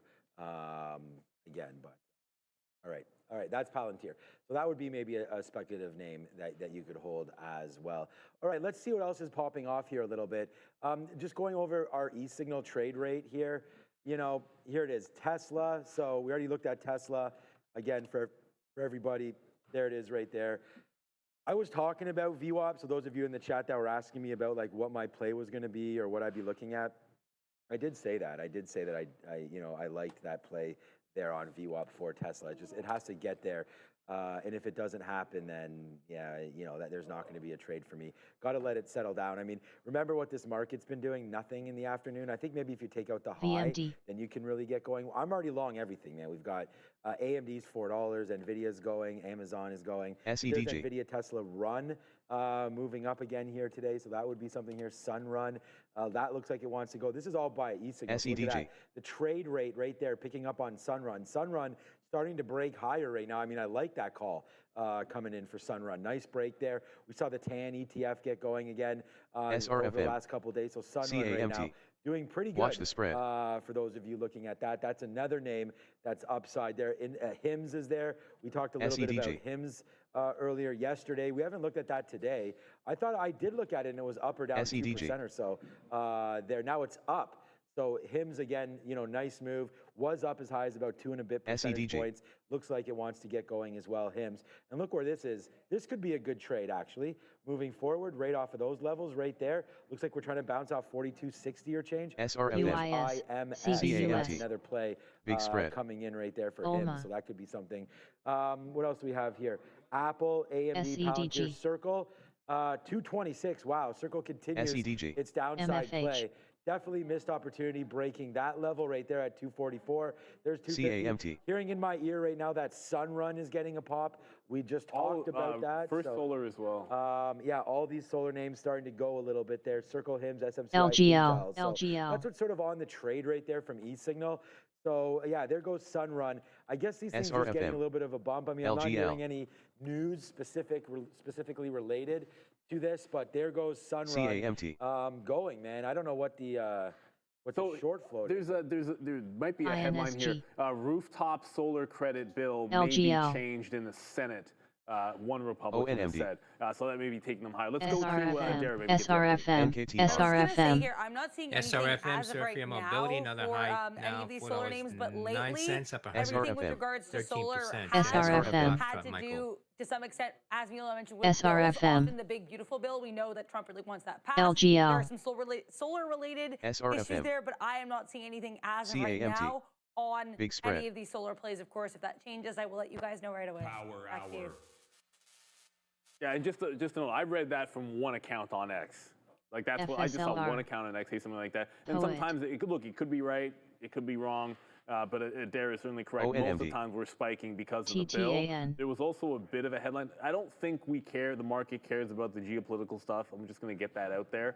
Are you in Sunrun getting a pop here on volume? There is a note saying early U.S. intel assessments suggest the strikes in Iran did not destroy nuclear sites, according to unnamed sources. IPWR. And you also had Netanyahu basically saying any restart to the program, and they would continue to retaliate. So again, I don't know that the market seems to care too much about that because we're going higher, but something's going on with the solar names. I suspect it has something to do with the bill for sure.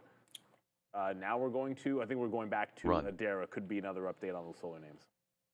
Just as you just mentioned this, Niels, I wanted to address this. Apparently, the White House has told CNN that their assessment on the Iran strikes is, quote, flat out wrong.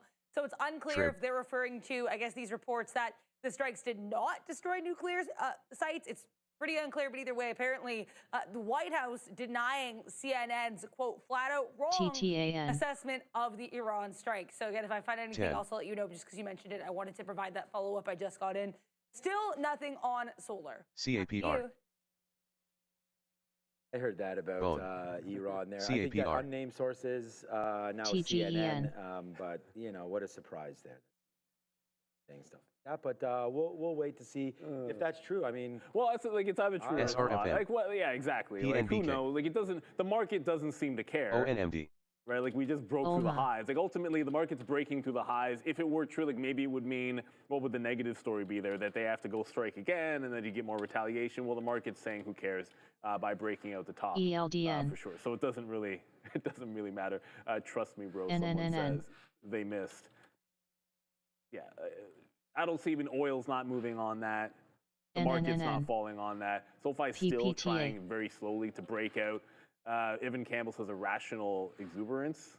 Well, there's certainly exuberance on those solar names. I'm going to go ahead and say that, like Enphase, whether it's Sunrun, First Solar, Enphase might be doing the most volume, at least from what I can see, rallying on this. If there was more clear of a story, I'd be more inclined to join this. But just try to remember what these charts look like.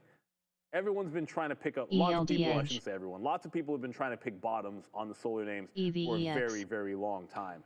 And what the hedge funds have been doing, clearly, is just selling at the 50-period moving average and waiting for everybody to get exuberant here, and then just sell it off when it gets to the 50 period. So none of this gets exciting, so you can close above that 50-period moving average. But I do believe we are locked and loaded and ready to go. We've got our special guest of the afternoon, so let's send it back up to the desk with Adara.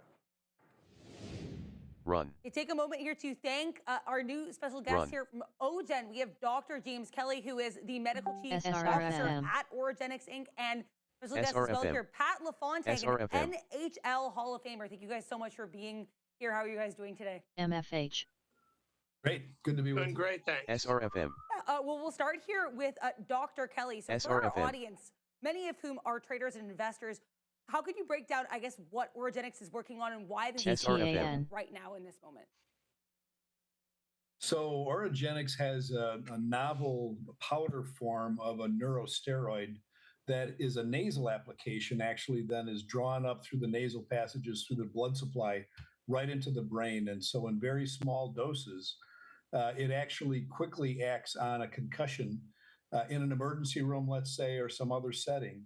And so right now we're in clinical trials to move that forward the science that we see in animal studies and in preclinical studies all show that it's safe and it ought to be a very effective new idea, a new treatment that we don't have. There is no such thing as a treatment that's FDA approved for concussion. And so this is an exciting 3 p.m. time market where we update have for you here a on this novel Tuesday. All four neurosteroid major indexes that's in the green. synthetic and can actually S&P 500 up 74 points, quickly 1.23%, across 6,099. Dow Jones Industrial average up 546 points, 1.28%. 43,127. SRFM. NASDAQ Composite up 312 points, 1.59%, biggest gainer of the four indices so far today, to 19,942. Russell 2000 Index up 31 points, 1.49%, to 2,164. Gold LAES. down $63.30 an ounce. That is 1.86%, down to $3,331.70 an ounce. And crude oil down $3.95 a barrel, 5.77% to $64.56 a barrel here on this Tuesday. Bitcoin at present up 0.12% to $105,571 a Bitcoin. There is your Tuesday 3 p.m. market update, 56 minutes until the close. BCDA. LMFA.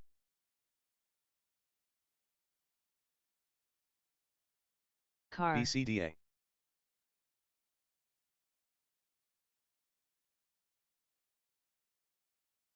INSG.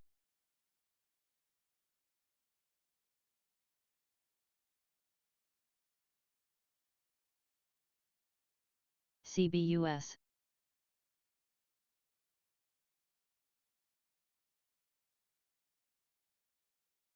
AMBA.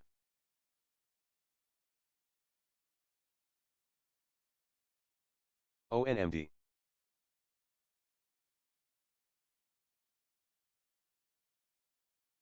NKTR. EXFY. EKSO. RGNX. TGEN.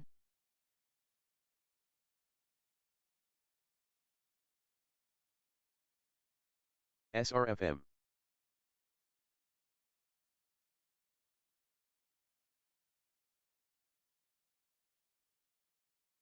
SRFM. SRFM.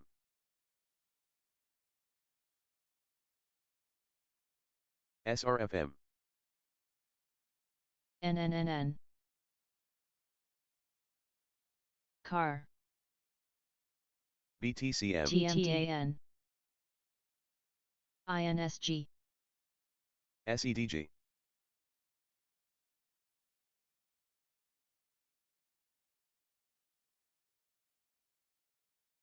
BHF, that is Bright House NKTR. Financial, watching a sharp drop down to the SRFM. low of the day, down 5.41% SRFM. to $55.61. No news as of now. That is Bravo SEDG. Hotel Foxtrot BHF. SRFM. SRFM.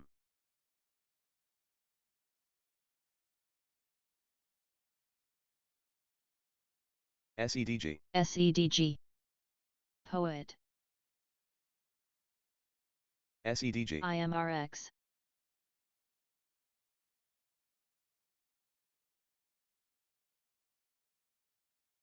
DQ.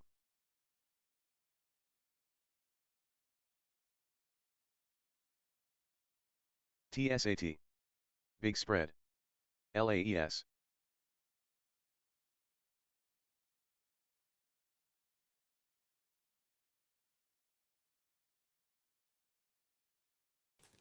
Hi, Mr. Wonderful here. When I choose to invest in a company, it's because I see the potential for growth. RFM. AMLX.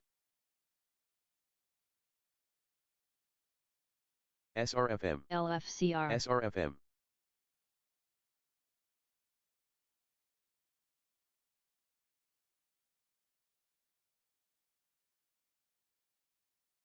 LFCR.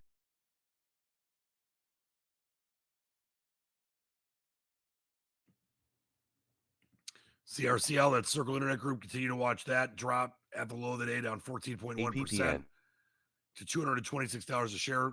Circle Internet Group pulling back after Monday's huge rise. Right there at the low of the day. That is Charlie Romeo, Charlie Lima, CRCL. Big spread.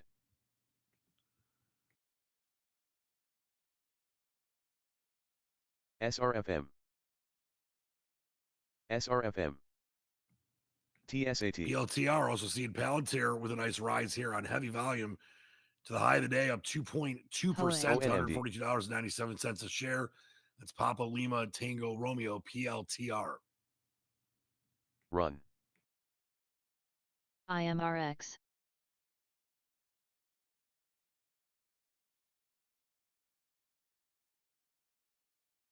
NKTR. Poet. INM.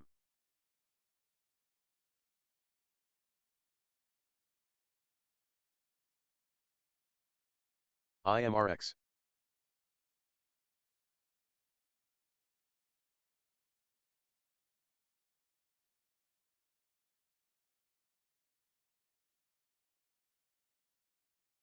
SNGX. STKH. SATL.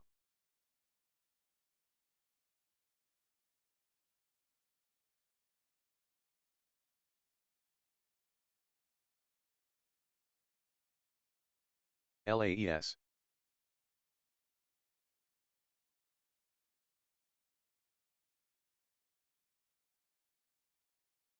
PLRZ. CNBC reporting that a new freight container wave is going to beat the China tariffs deadline IMRX.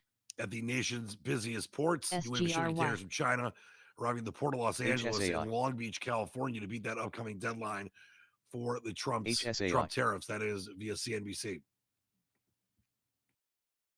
IMUX. AMBA.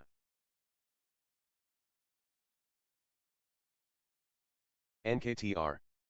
EKSO. SRFM.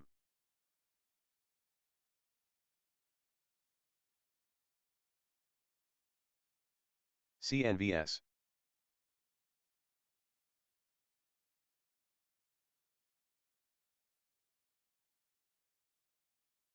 CNVS. AMBA.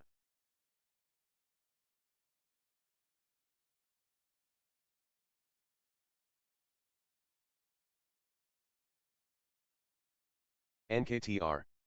SRFM. HSAI. NKTR.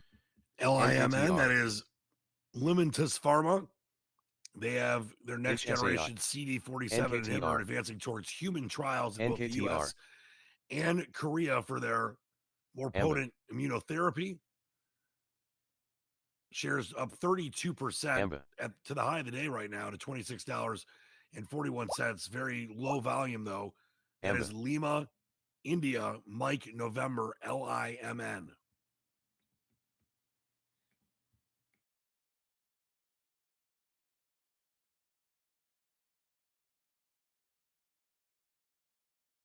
STKH.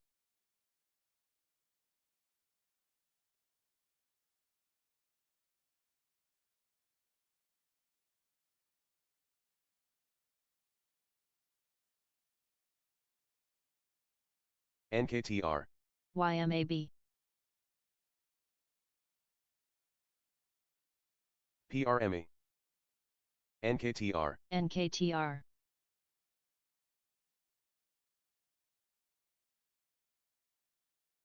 SRFM. NKTR.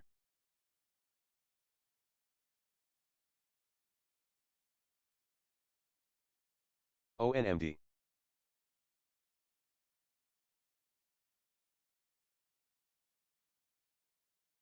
UIS.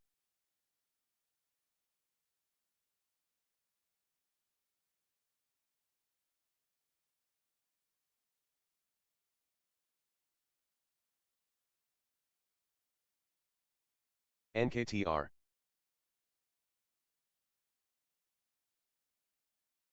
TGEN, PX. NKTR. YAAS. NKTR.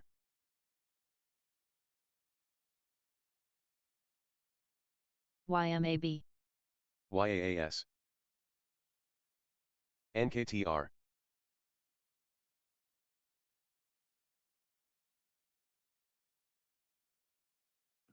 Keeping an eye on airline stocks as they've risen today, as the threat in the Middle East seems to have dissipated a little bit. AAL up 4.63%, ALK CRNC 3.55%, DAL up 2.68%, JBLU up 4.39%, UAL up 2.6%, and RYAAY up 3.98%. As that Iran-Israel ceasefire is possibly going to lower the travel level uncertainty. Keep an eye on that for you. Rent. Big spread. PX. SEDG. SEDG. Rent. Big spread. SEDG.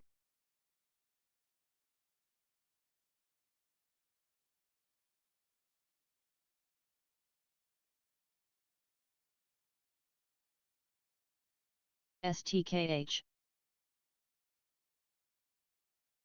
SEDG. SEDG, UIS. SEDG.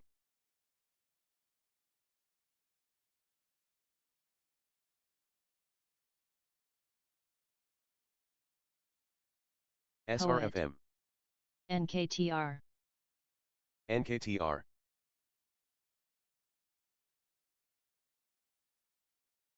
LFCR. NKTR. NKTR.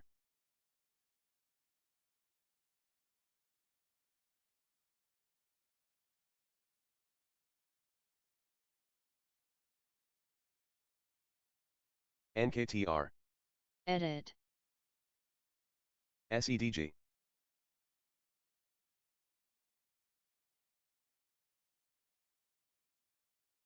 SEDG. SRFM. NKTR. NKTR. NKTR.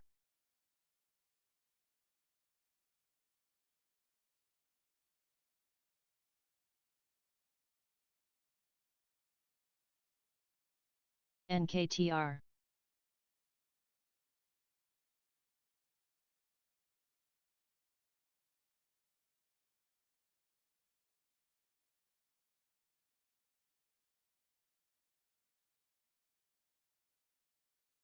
SGRY. LFCR. SEDG. SEDG. NKTR. NKTR.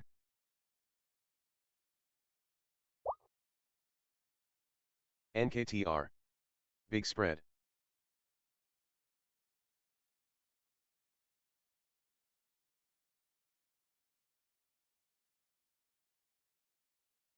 BYEN.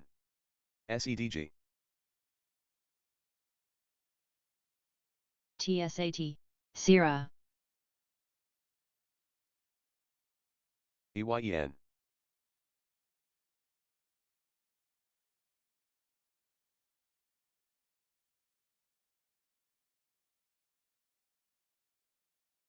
NKTR.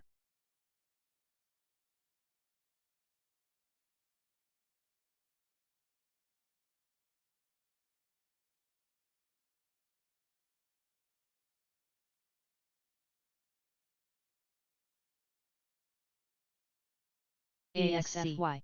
Sierra. SKRY. LFCR. BYEN.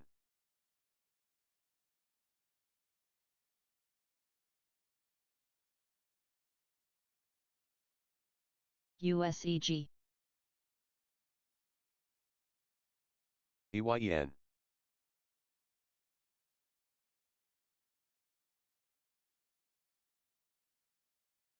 BYEN. Sky. PX. FTRK, that's Fast Track Group, halt on a circuit breaker to the CRNC. downside. Stock currently down 21.4%. Trading on a halted on a volatility pause. Shares at $4.96. That's Foxtrot Tango Romeo Kilo FTRK.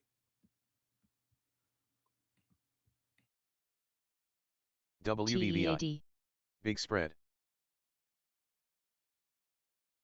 NKTR. WVVI.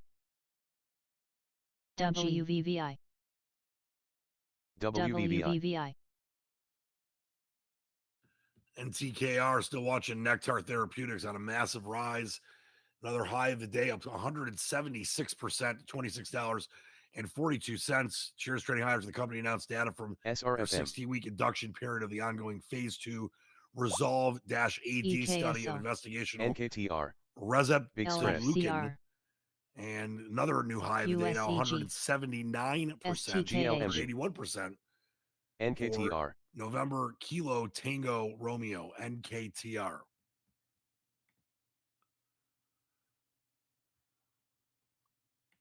NNBR. NKTR. NVVE.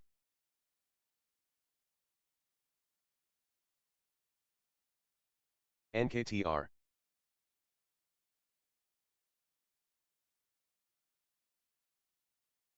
TGEN. NKTR. NKTR.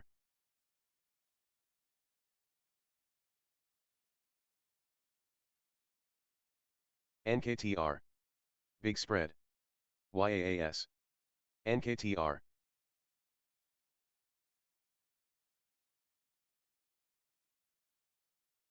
CDTX. Big spread.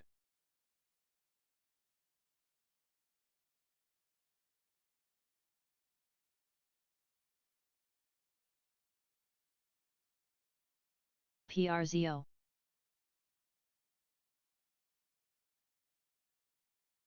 SEDG. EKSO.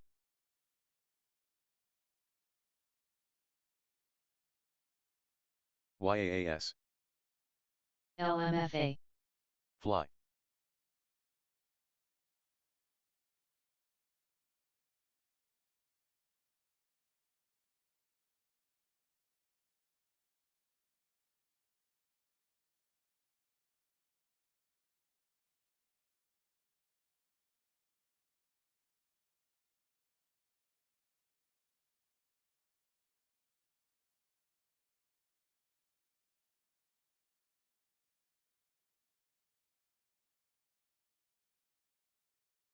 LFCR.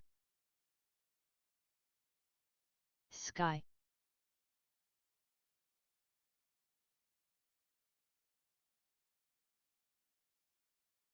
SEDG.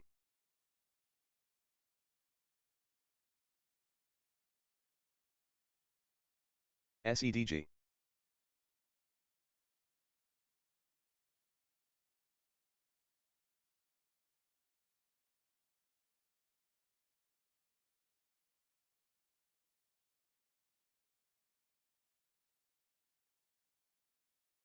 PNBK.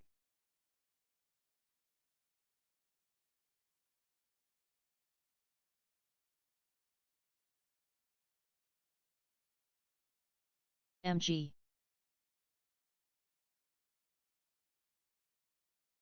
INM.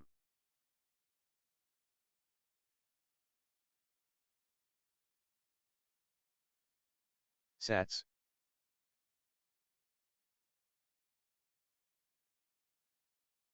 NKTR. NKTR.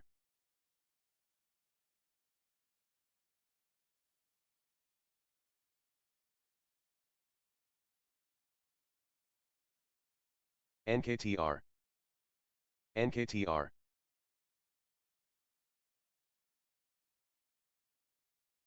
CDTX.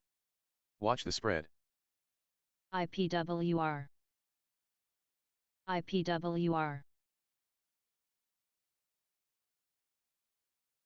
Lots of different SRFM. settings, and you at what am I having order RZLV. there? It's like 201.85. Did a wick above, put the stop at 92 because that wick is 91, and then took the short under here at 77, 76 and a half. I actually got. I tried to get more, it didn't. We'll play the range bound on Apple.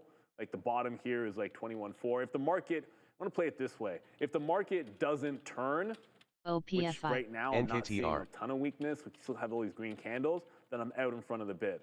If it does start turning, then I look to try to add somewhere under VWAP and cancel and try to let it ride into the downside. So Apple, new position here. We'll see what happens. It's just I wanted to find something relatively strong. CDTX. And if we end up getting a reversal, Watch the spread. I should say. And if we end up getting a reversal, then I just think it works a little bit better than fighting something which has been trending up all day long. The other thing that Apple's got going for it for potential continuation short is right here. I just realized this. I shouldn't be bidding. 201.50 is where we closed yesterday. Like this threatens to go red on a breakdown of this area. So I think that actually makes it more appealing of a hold. Because if the market, the NASDAQ just made an all-time high. If it rejects it, like anything that's going to be going red to me, I think SGRY. Joe Rogan Podcast, check it out. The Joe Rogan Experience. Train by day, Joe Rogan Podcast by night, all day. Mr. Sanders, great to see you. Good to be with you, Joe. Great to be. You've got a bunch of notes. AHCL. Not all that much. Have you prepared for this? I am well prepared. Well, it's a good time for you to be in here because the world's gone haywire. Yes. Yeah. What are your thoughts on this? I think I start off with, Joe, trying to take a deep breath and doing what is not often done. Where are we as a country today? What's going well? What's not going well? And I don't think we don't have that kind of basic discussion. And to my mind, I think in America today we're facing more serious crises than we have in the modern history of our country. This is a pivotal moment in American history, and what happens now will determine the lives of our kids and future generations. What specifically concerns you? I'll tell you what concerns me, the issue of wealth and power. All right, I'm kind of old-fashioned, and I believe in democracy. And I believe that everybody should have a good shot at living a decent life. And what I worry about right now, and this is an issue, Joe, and it's part of the problem, that it just ain't talked about very much. And I applaud, by the way, you and the other podcasters SEDG. who give people the time to really seriously discuss things rather than 7-second sound bites, you know. But if you take a look at where we are as a nation today, the system is not working. It's broken. Zero. It ain't working for ordinary human beings. So you have in America today where we have more income and wealth inequality than we've ever had in the history of this country. That's just a fact. You have one man, Mr. Musk, owning more wealth than the bottom 52% of American families. One man, 52% of the American families. You got the top 1% owning more wealth than the bottom 93%. You got CEOs of large corporations making 350 times what their workers make. And meanwhile, in this richest country in the history of the world, working class people are getting decimated. Today, and again, we don't talk about it in Congress for reasons that I hope I can get into. Yeah. We don't talk about it in the corporate media. FTRK, that's Fast Track Group, has 60%, 60% trading after a circuit breaker stock down 35.5%, new low of the day. I don't know $4.07. That's Foxtrot, Tango, Romeo, Kilo, FTRK. And just like that, halted again on a circuit breaker. Every single day is a struggle. The downside down 35.5%, $4.07. Rents, cost of housing in America off the charts, healthcare off the charts. So right now, as we talk, there are people worrying. My landlord, is going to raise my rent by 20%. What the hell do I do? Where do I go? What schools do my kid go to? How do I buy decent food for my kids? My mother is ill. How do I afford prescription drugs for my mother? My car breaks down. So you have money. No one thinks of it. Your car breaks down. Go to the mechanic. You got it fixed. You know what? A lot of people don't have $1,000 in the bank right now. So you don't have $1,000, your car breaks down. How do you get to work? If you don't get to work, you get fired. If you get fired, your whole life is disrupted. 60% of American. How much different is that than past generations? We've always had rich and poor, no question about it. It's worse now, Joe. What do you attribute that to? I attribute it to decades-old attacks on the working class of this country. I attribute it to horrific trade agreements, which have allowed corporate America to throw millions of workers out on the street and move to China, Mexico, and other low-wage countries. I attribute it to a corrupt political system in which billionaires have significant control over both political parties. So that, for example, right now in Washington, the national minimum wage is $7.25 an hour. So you got millions of workers today, making 10, 12, 13 bucks an hour. You tell me, how do people survive on 13 bucks an hour? When we were kids, or at least when I was a kid, you worked for a large company. You had something called a defined benefit pension plan. That means you work for me for 30 years. When you retire, you're going to get X hundreds of dollars a week. That's long gone. Corporations have gotten rid of that. So you got something like half of older workers in America have nothing in the bank when they face retirement. So I think, to answer your question, I think you got a rigged system controlled economically and politically by very, very wealthy and powerful people who could care less for working families. Now, I don't want to romanticize the old days because that would not be true. But there used to be a kind of a culture. If I was a boss and I ran a factory, I had a little bit of concern for you, right? Right. In general, I would say, I know your wife, how's your mom doing and all that stuff. That's gone. You got these companies that are owned by other companies, that are owned by supranationals. We got involved in my office. We used to be the chairman of the Labor Committee, Health, Education, Labor. So I got involved in a lot of stuff. And when workers were out on strike, we would call up and see what was going on, see how we can help. So we'd call up to the company and we'd say, why are you cutting back on health care for your workers? Well, we don't make that decision. It's owned by somebody else. Call up somebody else. Well, we're owned by somebody else. You know how it is. It's just these huge conglomerates own the bloody world. And these guys don't give a damn about the needs of working people. So I would say that the economy becomes less and less personal. I have you're my worker. I have no care about you because right now I'm owned by an international who doesn't know that you exist. And there's also a diffusion of responsibility. Absolutely. It's not even in your hands. Exactly. So the local boss might say, hey, listen, I'm really sorry, but I didn't have any decision. Right. There's nothing I can do. Nothing I can do. So I add all of that up, and you have, and then just look at other things. I mean, you tell me about the healthcare system. Does anybody Reuters in reporting America that the think U.S. this has told the UN Security Council that the strikes in Iran effectively fulfilled when the assassination, their objective to degrade capacity when that happened, to produce there was people nuclear weapon. When is there ever someone gets assassinated on the streets of New York City and people celebrate? Right. That's terrible. It's terrible, but it does speak to how people feel about insurance companies. Right.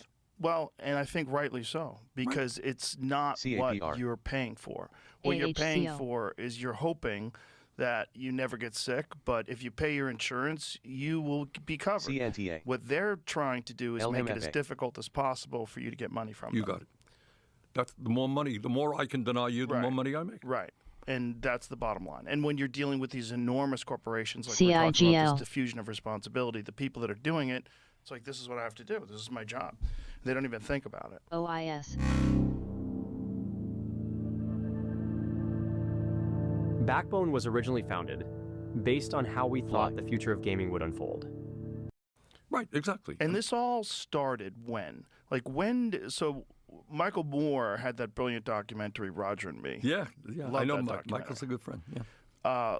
He's a great guy. That documentary is fantastic, and it shows the impact of a corporation taking all their factories, moving them away like Vivo that, Power with no warning, they have announced no recourse, nothing anybody can do. July 9th, 2025, for the purpose of basically all of eligibility Detroit. to receive a special dividend. People don't know this, but if my memory is correct, Detroit used to be in the 50s. That is third richest city in the world. You got Romeo, yes. VVPR. Yeah.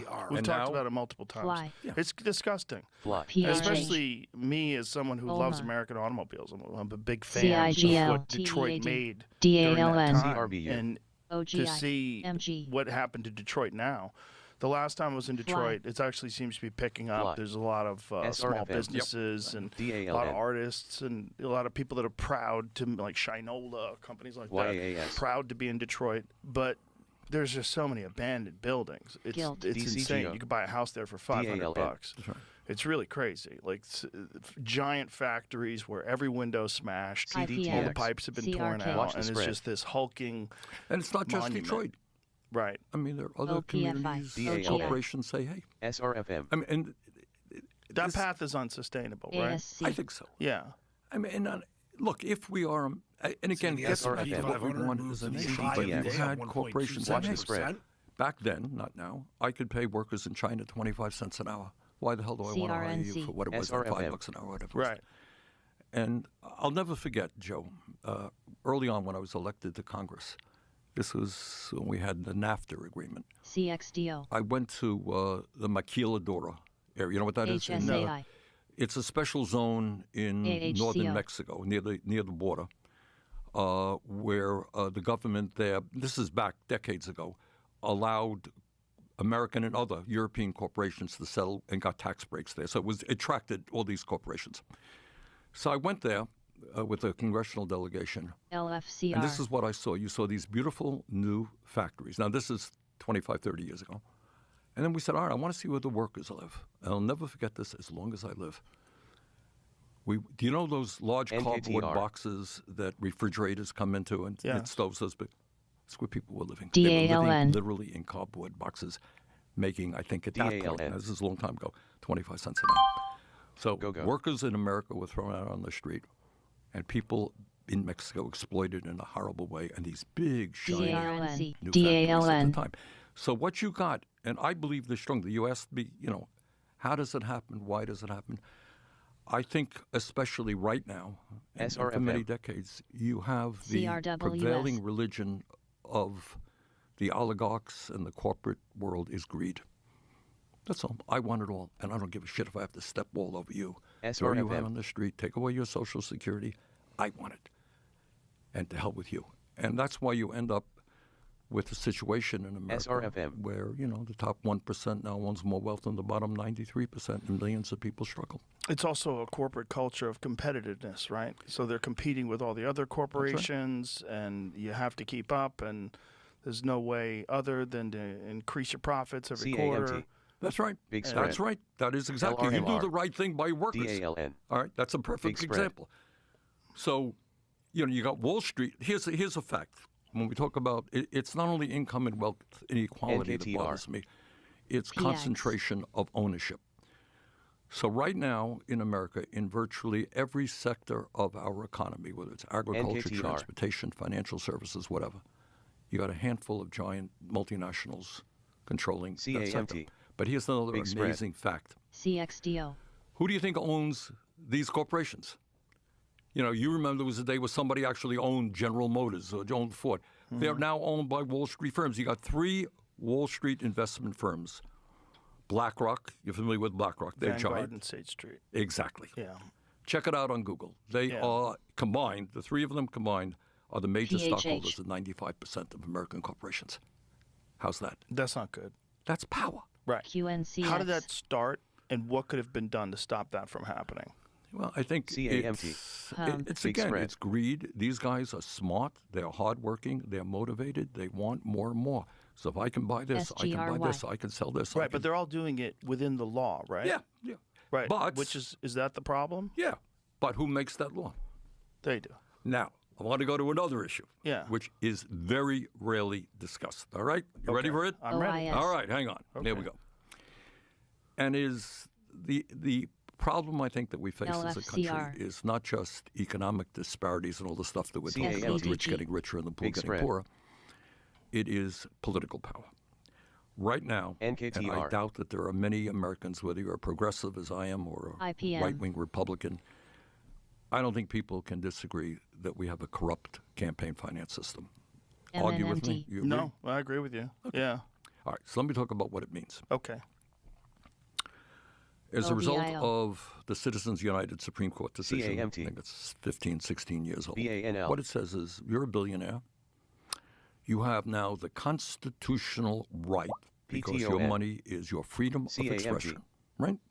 So you don't like Bernie Sanders, you can put millions or hundreds of millions of dollars into a campaign and express your view about how terrible Bernie Sanders is, and you can buy that election, right? That's your constitutional right. I think that's probably the worst decision that the Supreme Court has ever made. So what is the result of that decision? The result of that decision, let's take us to where we are today, YAAS. is that Elon Musk, and I know Elon was on your show, and he's here in Austin, huh? Yeah. Okay, and we could talk about Elon, but he spent $270 million to elect Trump as president. Okay. I think that's absurd that any one person. What's the most someone donated towards the Harris campaign? They spent a lot of money on Harris as well. They spent $1.5 billion just over the course of a couple of months. You got it. All right, let me talk about it. So I'm not here just to say it's a Republican. That's my point here. Right. Okay. FTRK So Musk spends that money, and what's his reward? He becomes the most powerful person in government for 3 or 4 months. Right now, okay, FTRK, that's Fast Track Group, down now 40%. But what you have right now, again in a circuit breaker, I just saw this the other day. $3.22. You are a Republican member of Congress. Foxtrot, Tango, Romeo, and you say, Kilo, there's a reconciliation bill, which we can talk about in a minute, that this is Trump's big, beautiful bill that's coming up literally on the floor of the Senate very shortly. SRFM. So let's say you're a Republican representing a low-income district. And you say, I got a lot of people on Medicaid in my district, and kids can't get to college, and I worry about food programs. I don't think it's a good idea to give tax breaks to billionaires and cut back on Medicaid. You make that announcement today. YAAS. It's over. You get attacked. YAAS. You're finished. The swarm comes for you. You got it. Yeah. It's not a swarm. It's the problem is it's already been established, right? That these laws have been established. The power has been given to these people. The money has started flowing, and it's been flowing for a long time now. And this is the issue with starting something that you can't stop. Well, you can stop. And you got to stop. Okay, but if you do stop it, all these people are going to throw all their money at stopping you from stopping. FPH. They're going to come up with the best commercials with American flags. This country's all about competition and freedom. The freedom to donate to the party of your choice. I gave it a shot, and I came in and had the procedure done. To me, it was amazing because I don't think I ever breathed that clear. I wish I would have done it 20 years ago.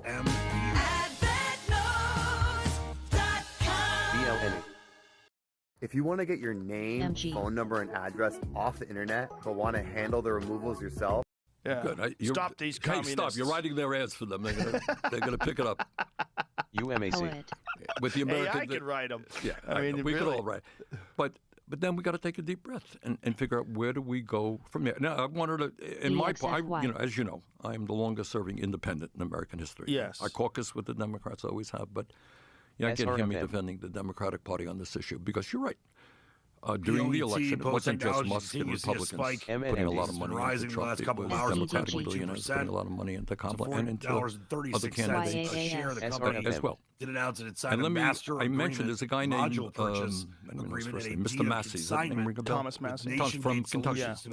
And this guy, optical engine as I am, is opposed to this war in Iran. Just yesterday, Trump gave a long post about how they're going to primary this guy. POET at the high of it. What bothers me is you would hope that there would be respect enough for members of Congress that you can vote your own conscience.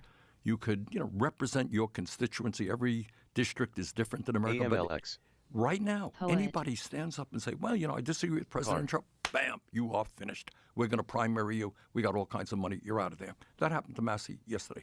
But let me go back to the Democrats and tell you where the problem. This episode is brought to you by Squarespace. If you've got a skill, there's no reason you can't build a business around it. Squarespace gives you everything you need to offer services and get paid all in one place.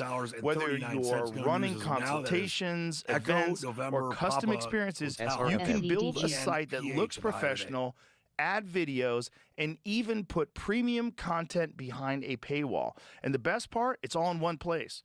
From invoicing to SEO tools that help people actually find your site. Go to squarespace.com/Rogan for a free trial. And when you're ready to launch, use the code Rogan to save 10% off your first purchase of a website or domain. Can I point something out? Don't you think that there's a Streisand effect to that?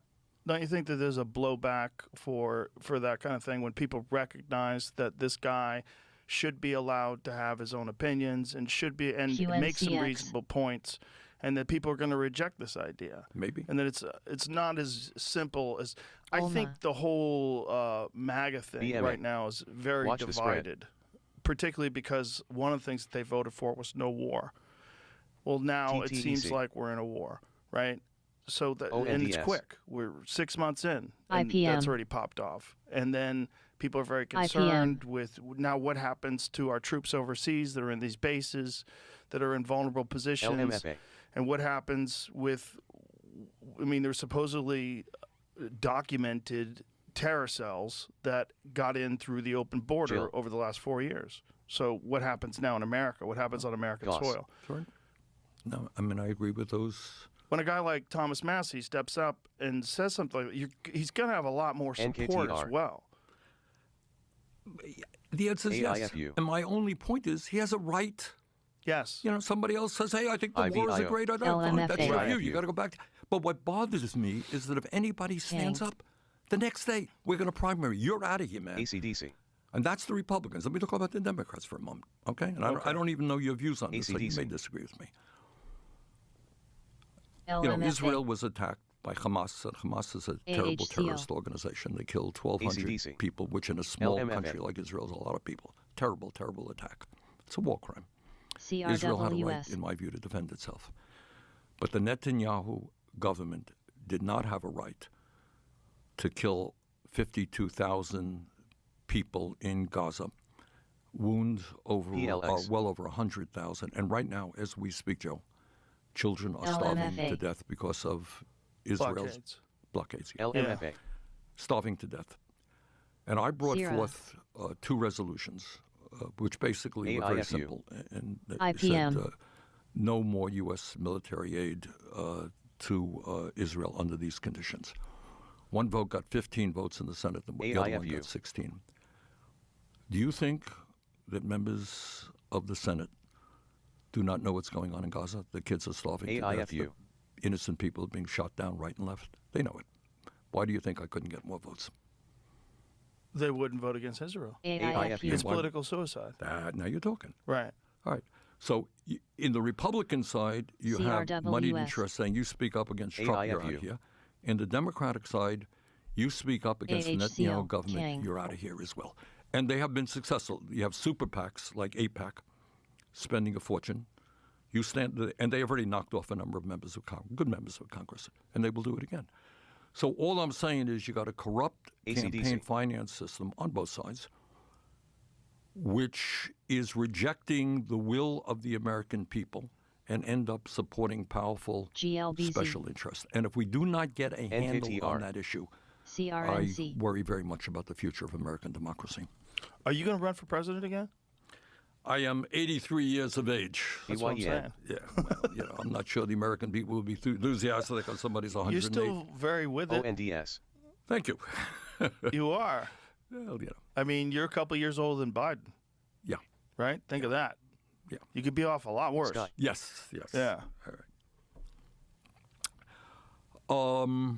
So, CMPS. we have PRPL. Been running around the country doing a fighting oligarchy tour, KLTO. which is why I'm here in Texas. We were in Fort Worth last night, had a good turnout.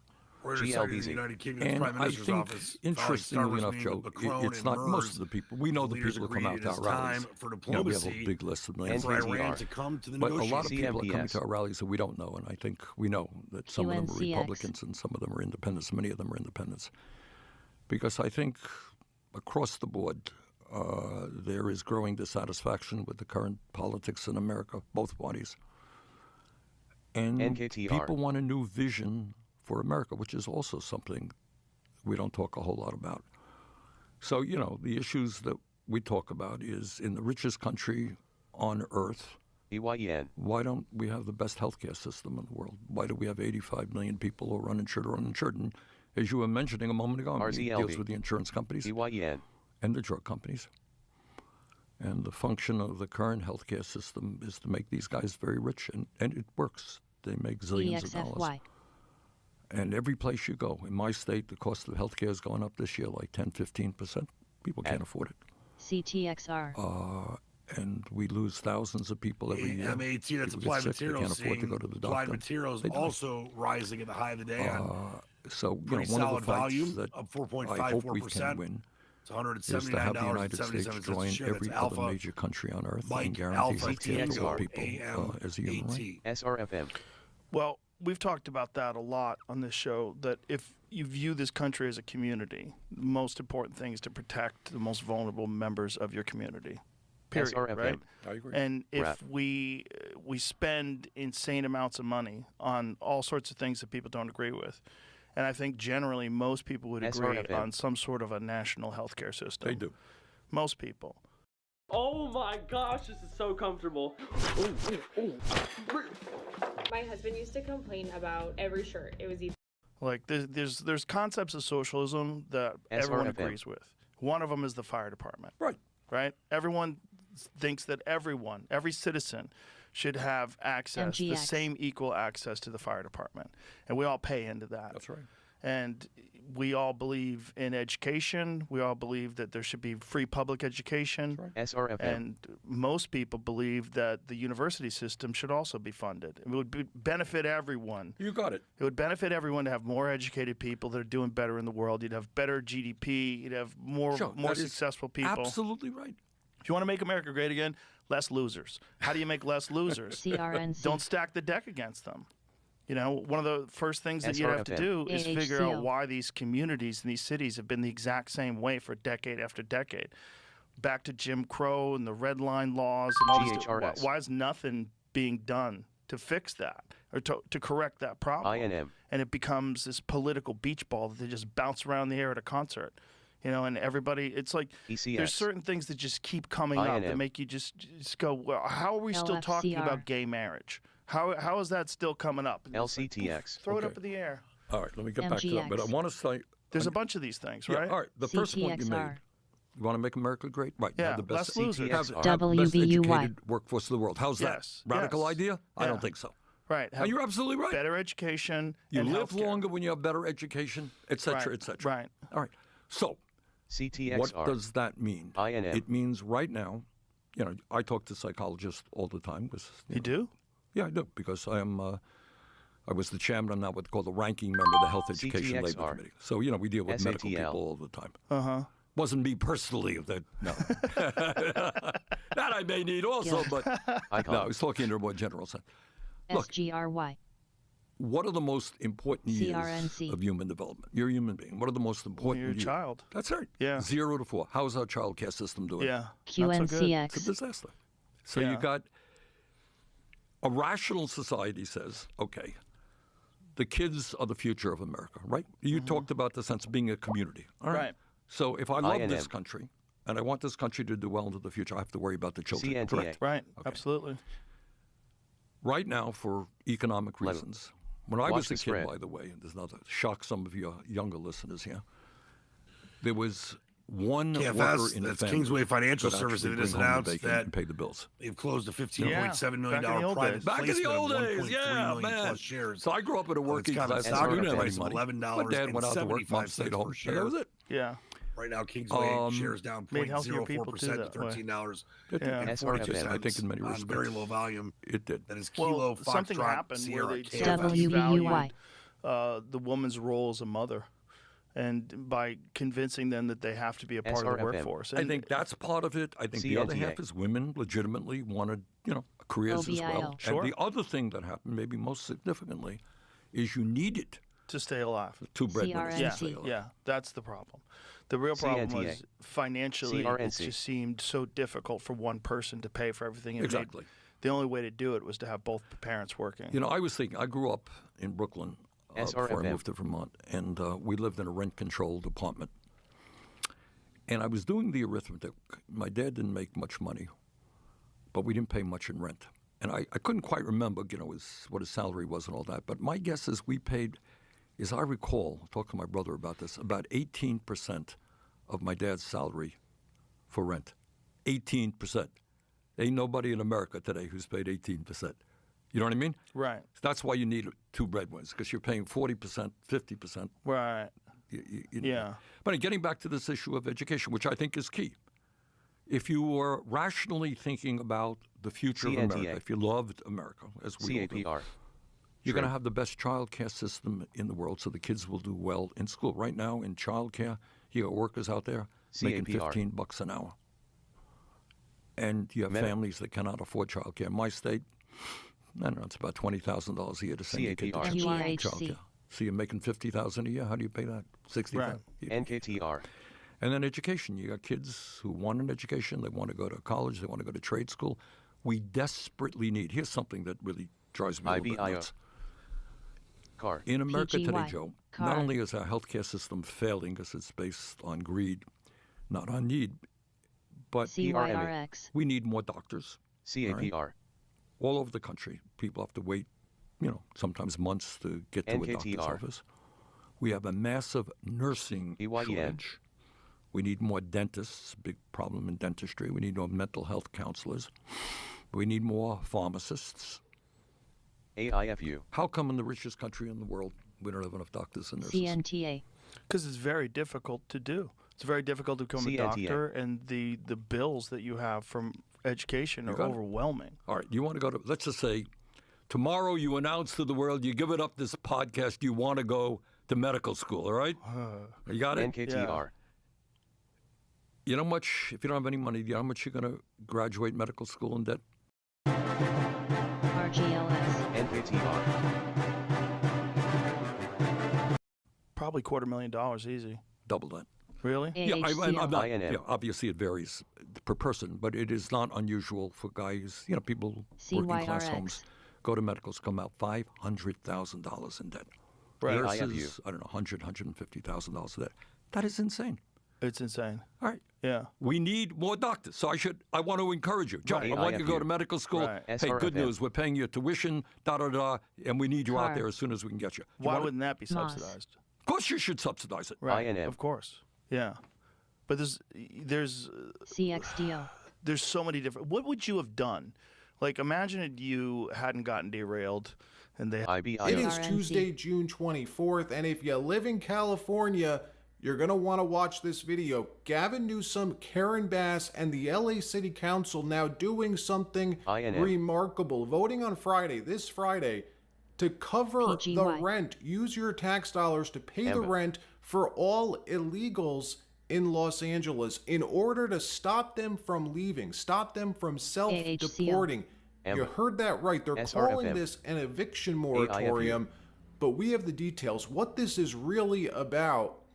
Also, President Trump heading to his NATO summit, hammering home his Israel-Iran ceasefire, telling Netanyahu to fall in line. We'll show you. And who exactly is Zohran Mamdani, possibly the next mayor of New York City. What this would mean for New Yorkers should this guy win, and more stories as well from around the country. But before we get started, thank you for liking and sharing these videos. It really helps out the channel. And consider subscribing if you appreciate these regular updates. The LA City Council is looking to take action against the federal government due to the immigration raids. Last week, 7 city council members signed a proposal asking the city attorney to take immediate legal action to and the tenants union are asking the LA City Council to pass an emergency protection to help families who may face eviction due to the immigration raids. So it is day 156. President Trump has been back in office for 156 days, a little over 5 months, and already has managed to completely secure the southern border. One of his 2 main policy objectives, immigration and inflation. Those were his 2 big promises. Well, he's completely accomplished securing the border. You can't argue with that. In the month of May, there were zero new illegals released into this country. Not one person successfully crossed the southern border illegally. That is, when you think about it, just mind-boggling, especially when last year we were seeing hundreds of thousands of illegals pour across the border every month. Well, now we have zero. It's just amazing, but that's only half the problem. The other half is Trump's mass deportation agenda. He promised to carry out the largest deportation operation in American history, and so far, it's working. Nearly 1 million illegals have self-deported under Trump. They've deported themselves, chose to leave the country voluntarily after seeing how serious this administration is. That's been the goal all along. The Trump administration knows it's very hard to physically deport 10 million people. It's also expensive. It's much, much cheaper and easier to just convince them to leave on their own. And it's working so well, in fact, that the state of California, Gavin Newsom and his uber progressive government are in full panic mode this morning after learning tens of thousands of illegals have already voluntarily left the sanctuary of California, fleeing out of the United States back to their home countries. LA's city council, which takes its cues from Gavin Newsom, now doing the unthinkable, planning to hold a vote on Friday for what they're calling an eviction moratorium, where LA residents, really California residents overall, will pay the rent, cover the rent of all illegals in LA. Yes, you heard that right. California is now trying to pay the rent for illegals for as long as ICE remains in the city, they say. The reason? The rationale? If you're here illegally, living in LA, we want you to shelter in place, they're saying. Don't leave your homes or apartments and risk being grabbed by ICE. You can't make this up. Watch.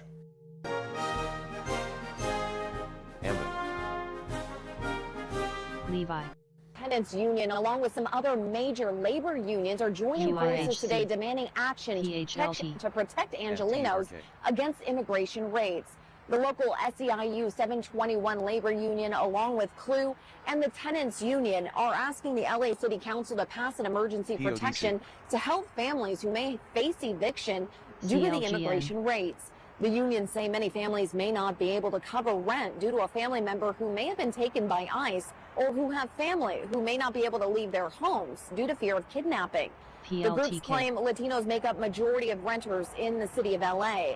They also say local residents have had enough to deal with, from COVID to the economic crisis and our deadly firestorm. Now the raids are creating unnecessary fear. Coming up, earnings from FedEx, FDX. Nowadays, I mean, you don't know who's the cop, who's an ICE agent, who's a bounty hunter.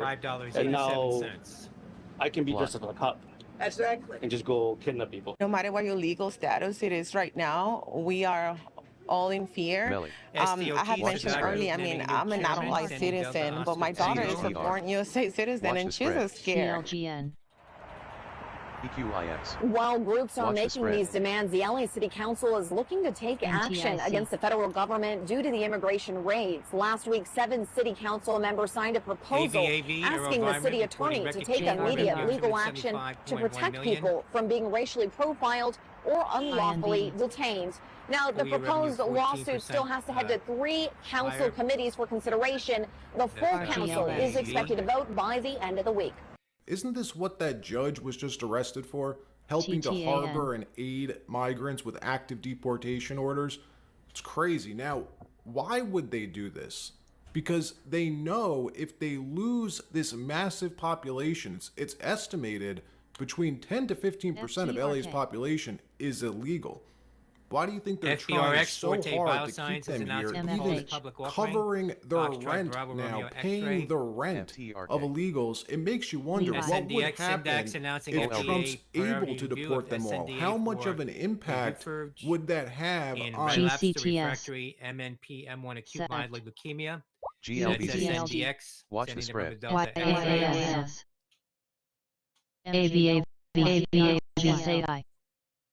The Democrats seem to control LA is a Democrat power center. It makes you wonder what would happen if they were to lose that. That's why they're fighting so hard to stop it.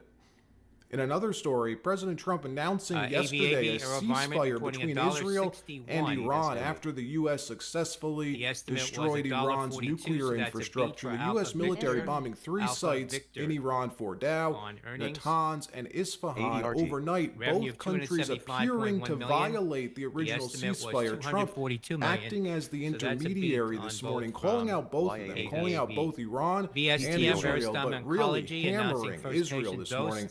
Watch what he said. VS 7375, all crash GD12, on-off inhibitor in phase 128 trial and crash GD12, G12D advanced solid tumors. But Israel violated Victor it Sandy too. Tango Michael, VSTM. Israel, as soon as we made the deal, they came out and they dropped a load of bombs, the likes of which I've never Coming up, seen earnings before. from FedEx the in the biggest next load that minute or we've so. seen. I'm not happy with FedEx Israel. is expecting You know, when I say, FTRK. okay, now you have 12 hours, you don't go out in the first hour and FTRK. just drop everything you have on them. So I'm not happy with them. I'm not happy with Iran either. But I'm really unhappy if Israel's going out this morning because of one rocket that didn't land, that was shot, perhaps by mistake, that didn't land. I'm not happy about that. FedEx You know what? reporting we basically have two $6.07. countries that have been fighting so long The and so estimate hard for that FedEx they don't know what was the fuck they're $5.80. doing. You understand that? YAAS. It's a beat. Revenue of YAAS. $22 billion. Calling The Prime estimate Minister VSME. Netanyahu after that press video that we just watched, telling him for to FedEx. fall in line, FedEx. which he's appearing to do because it looks Q1 like the ceasefire adjusted is earnings now of holding. Trump $3.40 reporting on to Truth $4 Social. EYEN. Israel and Iran Given wanted to stop the uncertain war. EYEN. only sharing Q1 outlook to resume VSME. full year EYEN. outlook disclosures as visibility improves. That is Foxtrot Delta X-ray FDX.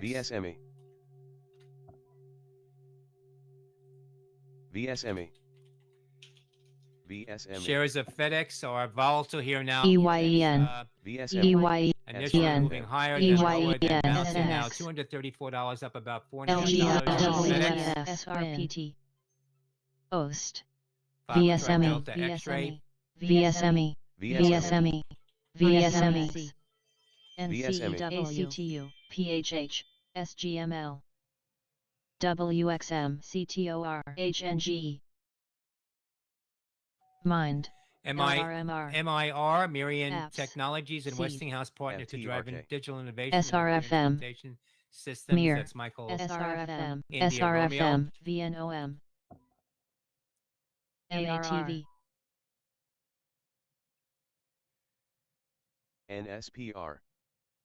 Arlo. PRTH. SRM. Seed. LRMR. FedEx shares now trading just about flat. MIR. Following that mixed report. NSYS. NSPR. NSPR. CRNC. NSPR. NSPR.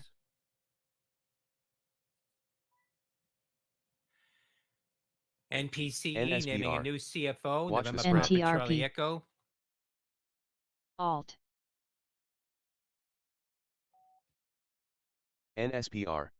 Seed. Watch the spread. NSPR. NSPR.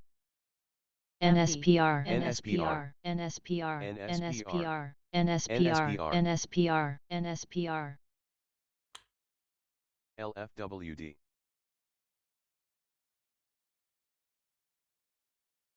NSPR.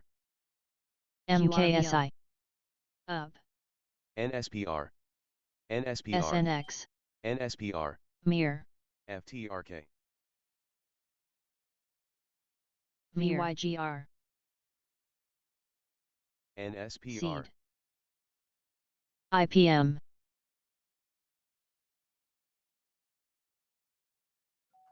NSPR LAZR. Inspire MD announcing EYN. FDA approval for C-Guard Prime carotid stent LFWD. system to LFWD. prevent stroke. That's November Sandy Papa Romeo. NSPR shares are LFWD. moving MIR. on that. NSPR. NSPR. Hitting $4.24 at the high, up NSPR. $1.80. Continuing to pop here. NSPR. SNDX. NSPR. Big spread. LFWD. LFWD. November Sandy Papa Romeo. FedEx shares ICCM. now trading slightly higher, up about 45 SRFS. cents. CRNC. Foxtrot Delta X-ray. LFWD. LFWD. LFWD. LFWD. LFWD. LFWD. LFWD. CRSP. BGI. SNDX. Big spread. IRTC.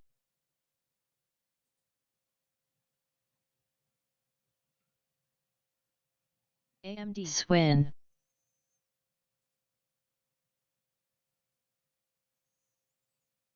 SNDX.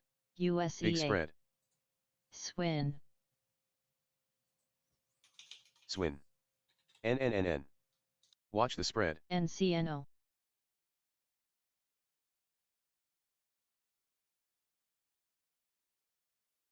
CRSP. XTLB. PDSB. AMD. Equally, it was my great honor to destroy all nuclear facilities and capability and then stop the war.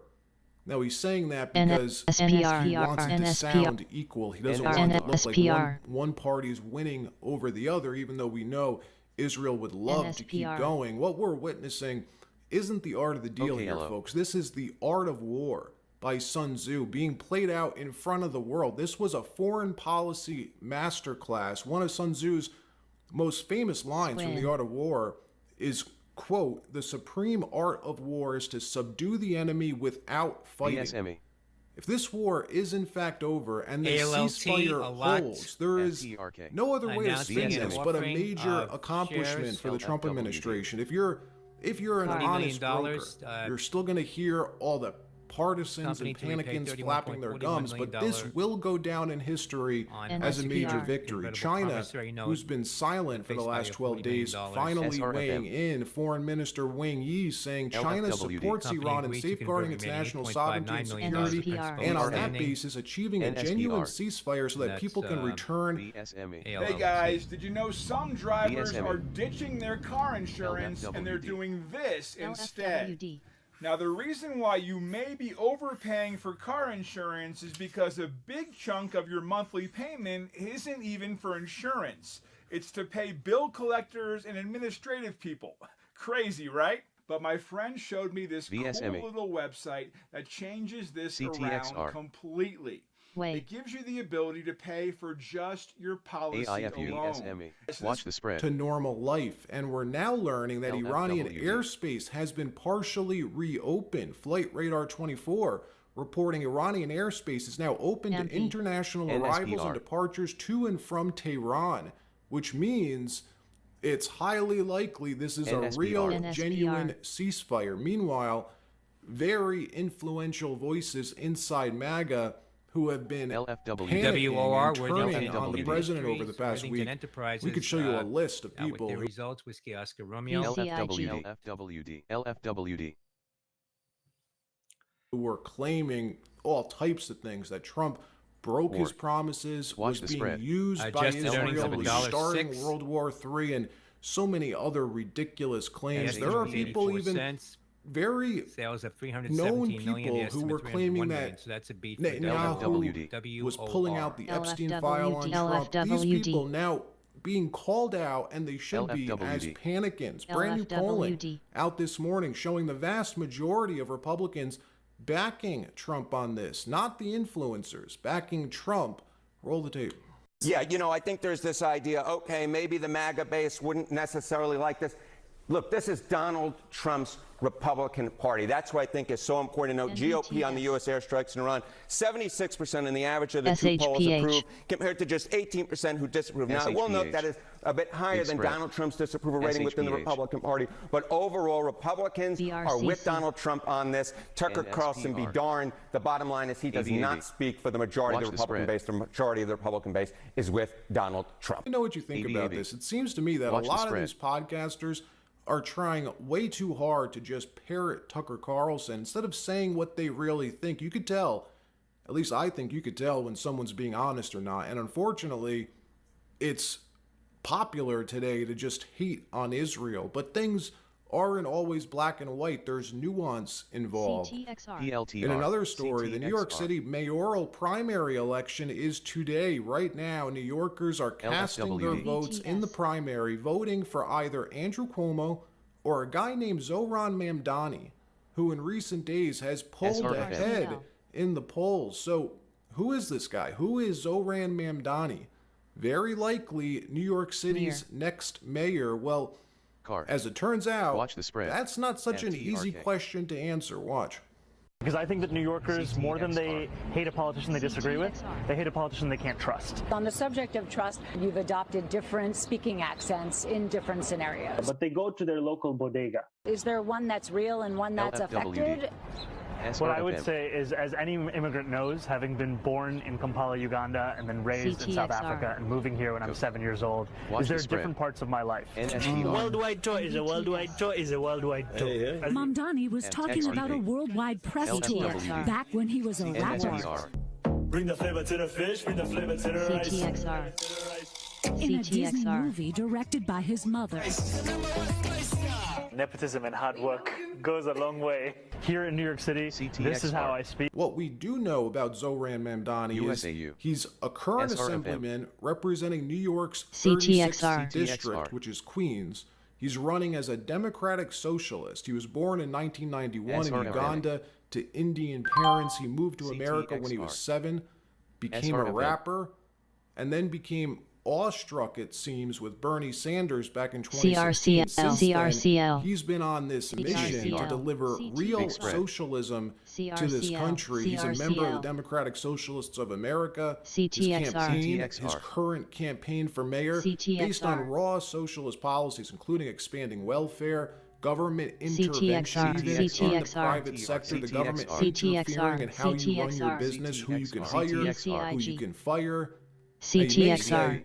What's it matter? The guy's only running for mayor. Well, being mayor of New York City isn't the same thing as being mayor of Wayne, New Jersey. New York City is a symbol of America. It's the heart of our capitalistic system. Wall Street, having a socialist in control is insane. Even Ron DeSantis, Florida's governor, now weighing in.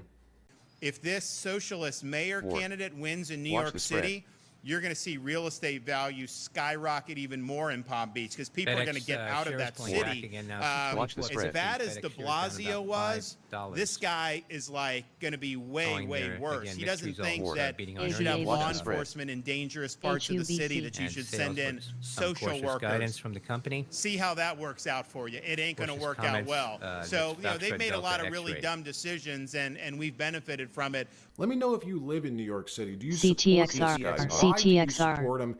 If you do, obviously it's either him or Andrew Cuomo, both bad choices. But I'm curious what you're thinking, what your thought process is here. If he does in fact win, that means we're going to have a socialist mayor and a socialist congresswoman, AOC, representing one of the most important states in the country.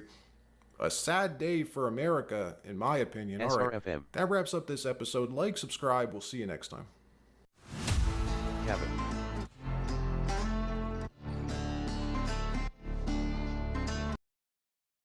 ADCT UCAR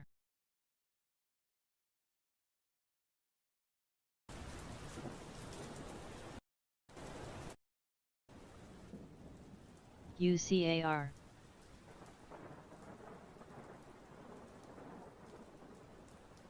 NSPR SRFM SRFM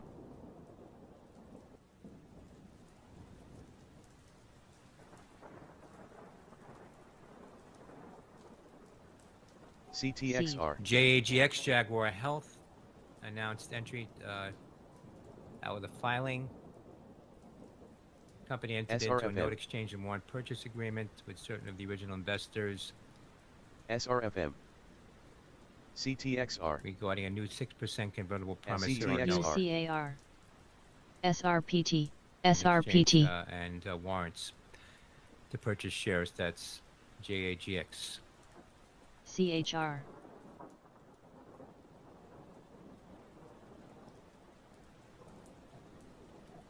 Kerr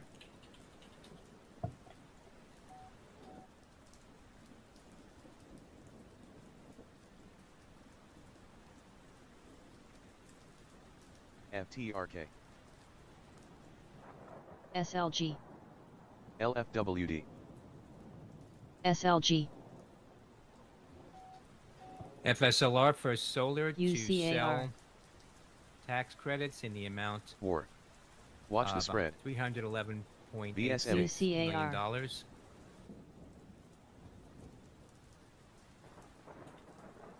That's Foxtrot Sandy Lima Romeo FSLR. FTRK.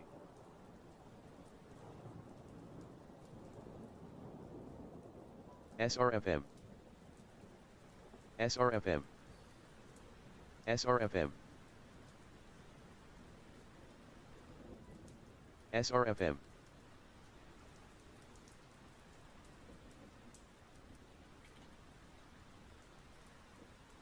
War. LFWD. FTRK.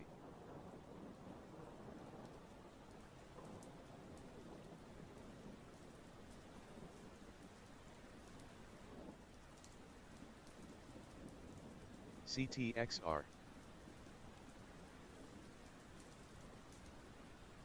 CCCM.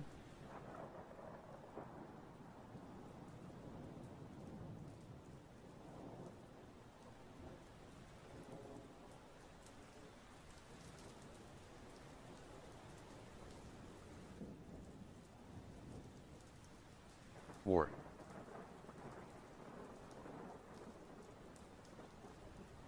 CTXR. FTRK. LFWD. SRPT.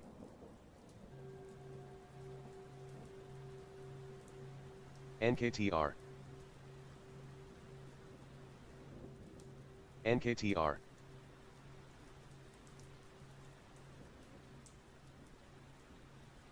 NKTR. Big spread. RCEL. NKTR. FTRK. RZLV. LFWD. CTXR. NKTR. NSPR. VSTM. NKTR. CTXR. LFWD.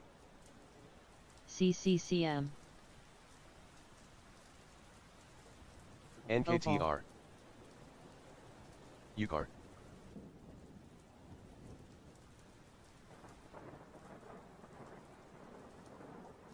CTXR. CTXR.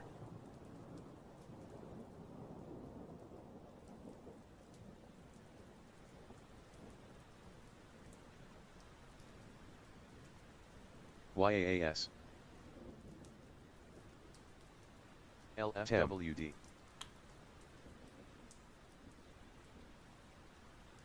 CURV. NXTT.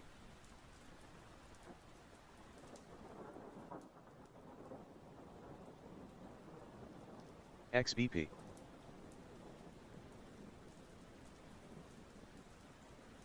SRFM. SRFM. XBP. TEM. LFWD.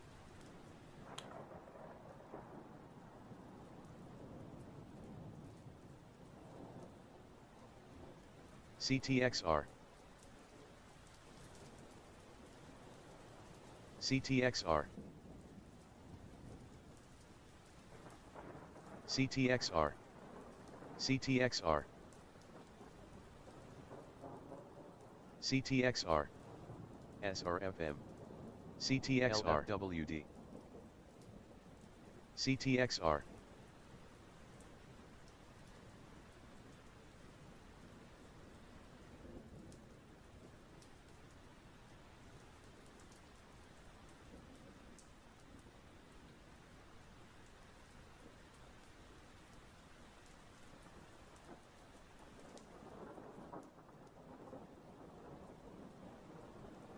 INM. LFWD. INM.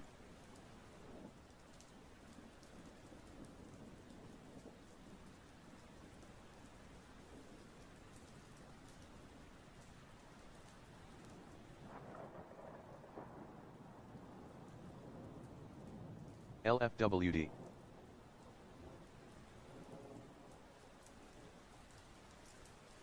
ZCMT.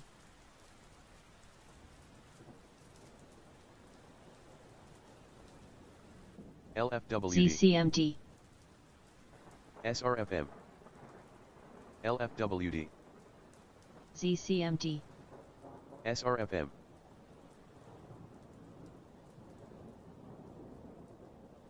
NSPR. LFWD. SRFM. SANW.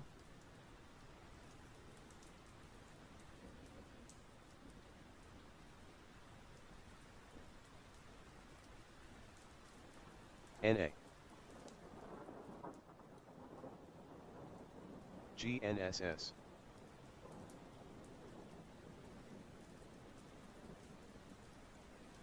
Hey, business owner, tired of wasting hours on GNSS. scheduling, attendance, GNSS. and payroll? Connecting's here to simplify all. If we see something hard, and then look for CCMT. stabilization and continuation back GNSS, up. Genesis. That would really, and that's about that 115 level here is this prior Secures resistance $2 as well. million Navy So contract I'd love for to see it pull. LRAD Maritime Systems replacement. GNSS. That's Gulf November Sandy. Back like that. I know that doesn't help people who are listening right now and hold it, but it GNSS. just feels like a little bit of buy the rumor, sell the news. Yeah, no, I think that's Coming up at 4:30, the GNSS. API weekly crude and gasoline stocks. CTXR. That way, I feel it's a CTXR. little overbought right now, heading into that. A double up. I mean, take some profit. And again, if you're in a position, nothing wrong with taking a little bit off the top. VSM. Hey, if it doubles and you take off half, you're playing with house money. I CTXR. think that would be a good move. You and I have gone back and forth. Calls. NA. There you go. Big yeah, spread. exactly. Perfect. NA. There you go. Where's my bang? All right. More options talk with Brian Shannon. All right. VSME. You and I have gone through this for 3-4 years now, back and forth. And there's one manager that I know you don't appreciate as much as the others. And that would be GNSS. Pull up ARC Fund. There we go. You already have it up. So I have it on a weekly right here, Brian. And again, I know CTXR. that you've talked about destruction of wealth, and I understand that. But if I'm going to look at this and I take away the symbol, if I wasn't aware of what's going on right now, doesn't this look like, I mean, a little bit of a breakout happening here on the weekly chart? We got to go all the way back to 22 here. I may be giving Brian Shannon a little bit of an indicator here. Hey, maybe it's time to get long, Brian. There goes ARC. It looks pretty good to me. I mean, I'd like to see this 200 period starting to slope a little bit. What do you think about ARC up here? If we took the name away and sort of that opinion, to me it looks pretty healthy. Like we want to go upside. We know her investments are in speculative names, so you have to feel for that at some point and get a feel for those names. But what do you think technically? I think it looks okay.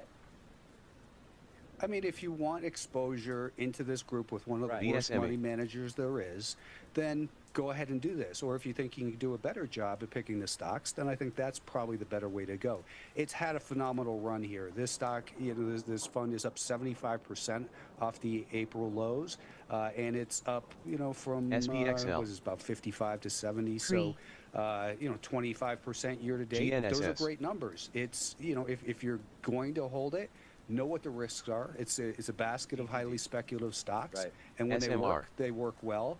But don't get the FOMO like people did over here and forget to sell. Don't forget about risk management, because the manager of this fund has no concept of what risk management means. Maybe she learned.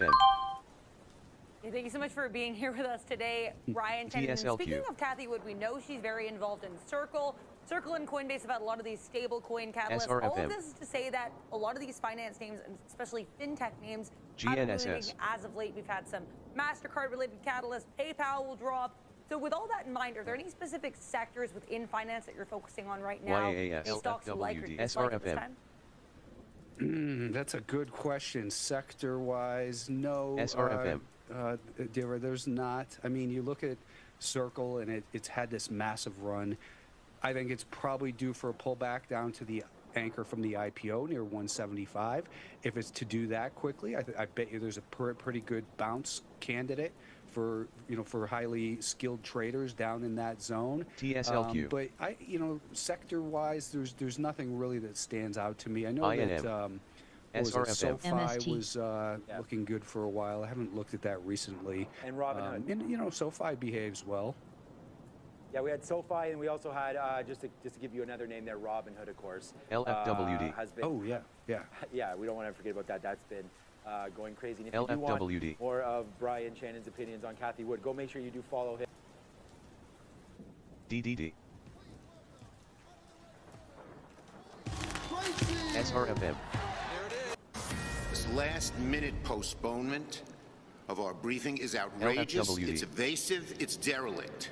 They're bobbing and weaving and ducking. SRFM. There is a legal obligation for the administration to inform Congress about precisely what is happening. What are they afraid of? All right, so that was Senator Schumer sounding upset as lawmakers will now have to wait to hear from intel leaders about the U.S. strikes on Iran. Those classified briefings that were scheduled for earlier today for the House and Senate have been postponed. Let's bring in New Jersey Democrat Congressman Josh Gottheimer. Sir, welcome to you. I should say that briefing was supposed to happen this afternoon, and it got postponed just a little bit earlier, just a little bit ago. Do you have anything to add as to why those are being postponed now? We haven't been told why, and obviously, as someone on the Intelligence Committee, I think it's critically important that members are briefed, and so I'd like to understand what the holdup is. You know, that information to understand where we are right now, what the situation status is in the Middle East, I think is critically important, and I'm going to push, of course, like others, to get that briefing. I think the larger point, though, of course, which is important, is that Iran right now, after 12 days of strikes, is cornered. The attacks were successful, and I believe it's a critical step toward getting peace in the Middle East, and obviously a big win for our service members who did a phenomenal job the last days. Well, you're not hearing that from all of your Democrat colleagues, sir. This is Alexandria Ocasio-Cortez calling the president's actions on Iran unconstitutional. Listen here. LFWD. The president posted on Truth Social that there is a ceasefire deal between Israel and Iran. Do you believe that? He also said that it was a war. And I think that the President of the United States admitting that he unilaterally brought the United States into a war without congressional approval is a very grave public admission. It is illegal. It is unconstitutional. Well, she earned a response from the president. He took to Truth Social to respond to her earlier today, Congressman, and said, quote, instead of her constant complaining, Alexandria should go back home to Queens, where I was also brought up, and straighten out her filthy, disgusting, crime-ridden streets in the district she represents and which she never goes to anymore. She and her Democrat friends have just hit the lowest poll numbers in congressional history. So go ahead and try impeaching me, he says. Again, make my day. Please do weigh in on all of this, sir. I mean, I'm not going to weigh in on what was clearly an unhinged rant, but let me just say, let's get back. Let's get back to. I mean, it's funny. Yeah, look, I'm the president. Obviously, there's no need for him to say what he just said. But let's focus on the substance. Let's talk about what she said in terms of the substance. I believe clearly that Iran is our enemy, just along with and works closely with our other adversaries, our top ones, China, Russia, and North Korea. Them having a nuclear weapon is unacceptable. We're going to do everything we can to stop that and stop further enrichment. We know what the IAEA recently disclosed with Iran's program, which obviously they continue to move forward toward breakout, toward having a nuclear weapon. We know they're at 60% enrichment now. They get to 90%. They can have a nuclear weapon. That's unacceptable. And Iran is the world state sponsor of the world leading state sponsor of terror, right? With Hamas and Hezbollah and Palestine Islamic Jihad and others. They are a major enemy of the United States, seek to destroy freedom and democracy, and which I think it's critically important that we make sure not only they don't get a nuclear weapon, but that we stand up to their terror activity, either directly or through their proxies. So, you know, I believe what obviously actions were taken, both by our key ally Israel and, of course, by the United States, was critical to stopping a huge enemy of our country. We hear you, and we hear you siding with the president's actions there, and noting that you are a Democrat, and not all Democrats agree. But we are watching President Trump right now arrive, Air Force One touching down there in the Netherlands for this summit. Obviously, this will be a key moment, with the backdrop being what happens next with Iran and this fragile ceasefire. As far as responding, though, the reason I questioned whose unhinged rant, because AOC is declaring his actions on Iran unconstitutional. I'll put this Washington Post op-ed up on the screen for you, sir, to react to. with the headline, "Why Trump Didn't Have to Ask Congress Before Striking Iran." President Donald Trump had the authority to order attacks on Iran's nuclear weapons facilities without seeking congressional approval first. The claim to the contrary by several members of Congress contradicts decades of U.S. practice involving similar military deployments. Although the Constitution reserves to Congress the right to declare war, exercising that power requires the legislature to take positive action. So why is it that some of your colleagues don't see that? Well, I disagree with some of my colleagues, but to that point, other presidents, including President Clinton in Kosovo, President Obama in Libya, obviously took action to protect an imminent threat on the United States. Iran's nuclear activity, I believe, is an imminent threat to our safety and security. So obviously deemed worthy of action. I think if you have a longer incursion, right, and a longer involvement of our forces, then the president, of course, should come to Congress. But obviously, I think these actions were necessary given the imminent threat. Not just the terror threat, but the nuclear threat. And we know that Iran is not our friend, right? They've killed scores and scores of Americans, threatened our service members, through their proxies, gone after our bases, and deserved, of course, do everything we can to stop their nuclear threat. And so obviously I think this was the right decision. It was clear and decisive in the right action. Again, I think that if there is a longer term involvement, the president should come to Congress, and also the president should brief Congress, not just the Gang of Eight. And I think it was not the right move not to brief the full Gang of Eight before. The president and his people should have done that, and they also should be briefing us with the intelligence, and I think that's very important. Those are two different things. The action in Iran is one thing, but of course briefing us is another. Okay. All right. Well, we're still waiting to hear exactly what the reasoning was there. If it was for Marco Rubio, he's away. So we'll wait an official explanation. I'm waiting to. I'd like to hear, but more importantly, we should get briefed. It's critically important, and obviously there's still a lot of work to do to make sure that there is not any further proliferation of any nuclear weapons. So to your colleagues who are crying for impeachment, like Hakeem Jeffries, you say what?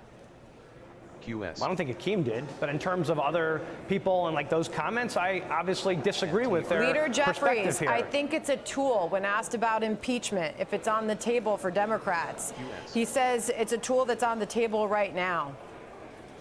I think most importantly right now, what we should do is get briefed on the classified information on what happened here and focus on what's important, that no service members, no Americans were killed here, which I think, again, is a very big win for our military. We did a phenomenal job, and we want to make sure everyone stays safe, but doesn't forget the mission here. The mission is to ensure that Iran does not get a nuclear weapon, that we stop their terror program, either directly or through their proxies, and that obviously we get peace into the region. All right. We get that done, obviously, very positive movement. Congressman, we got a lot of activity happening there in the Netherlands. A live shot of Air Force One up. We appreciate you joining us. Thank you very much. Thanks for having me. I really appreciate it. Thank you. Good to have him on. I'm Steve Doocy. I'm Brian Kilmeade. And I'm Ainsley Earhart. And click here to subscribe to the Fox News YouTube page to catch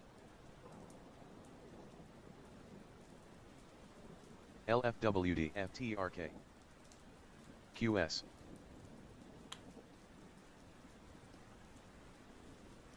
QS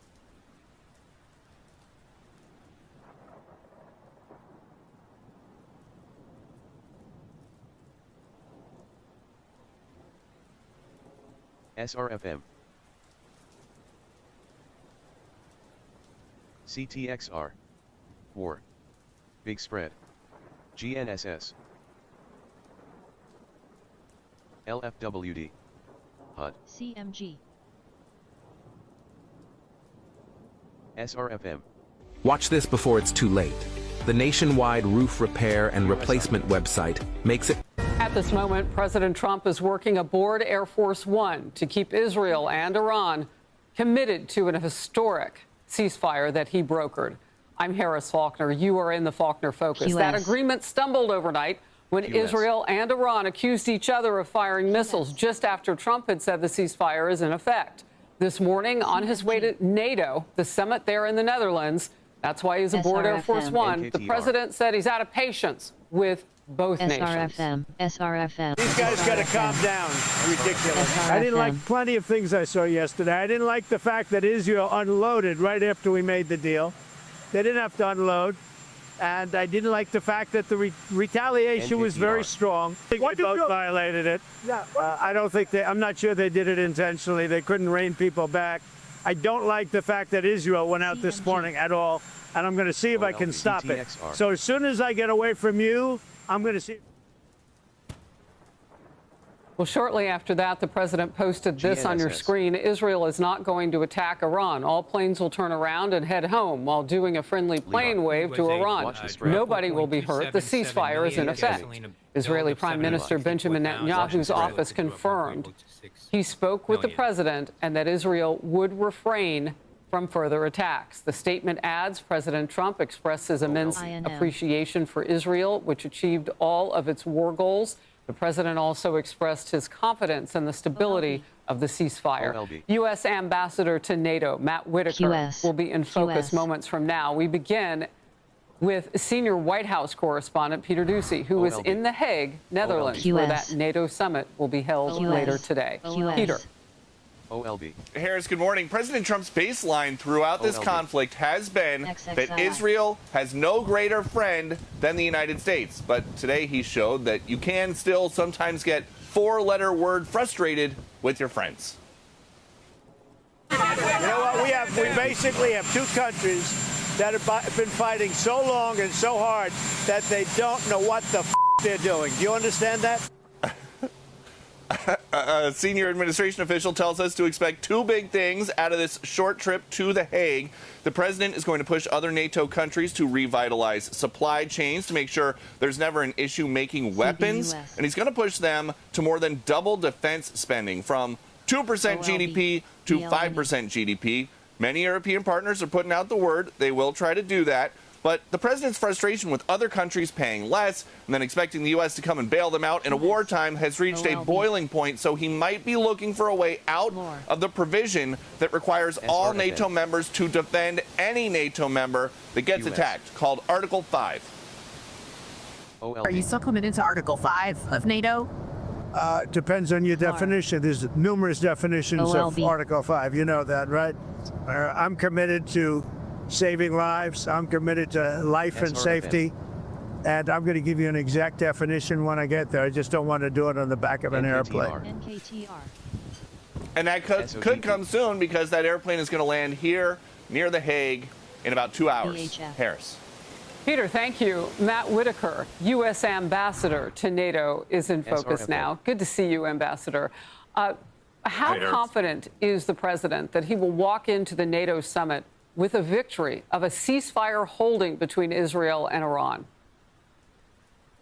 Well, good to be with you, first of all. You know, President Trump obviously is the leader of the free world. He is setting the tone. And if you're an adversary of the United States, you want peace. If you're an ally, you want to make sure you're a strong ally. And so that's our message here at the summit tomorrow at The Hague. But, you know, President Trump is right. These sides need to stop the fighting. President Trump wants peace across all of these conflicts, and he wants prosperity across the world. And so, you know, we're in a crucial moment, but it's all because of President Trump's leadership that we have a ceasefire between Israel and Iran, you know, and hopefully he can continue to be the peacemaker and bring all the global conflicts to an end. I'll get to some of the goals for this summit in the Netherlands in just a moment. I do want to show you something, though. Iran launched multiple missiles against an American military base in Qatar yesterday. Qatari air defenses intercepted all but one of those missiles. Thankfully, no casualties reported. The attack was in retaliation to the U.S. strike on 3 of Iran's nuclear facilities over the weekend. According to Iran, it was a strong attack, back, so on and so forth. President Trump called Iran's response weak. And one headline says the minimal response was, quote, designed as an off-ramp to conflict with the U.S., end of quote. That was in the Washington Examiner. And the president reiterated the success of Operation Midnight Hammer just this morning. How confident are you in Iran to be completely demolished? I think it's been completely demolished. Iran will never rebuild its nuclear. From there? Absolutely not. That place is under rock. That place is demolished. The B-2 pilots did their job. They did it better than anybody could even imagine. Ladies, listen up. the video showing the pink salt trick that melts belly fat while you sleep. Ambassador, ahead of the NATO summit, what has the president or maybe even your office been hearing from these other countries who will be represented at the NATO summit today about what's happening with the ceasefire?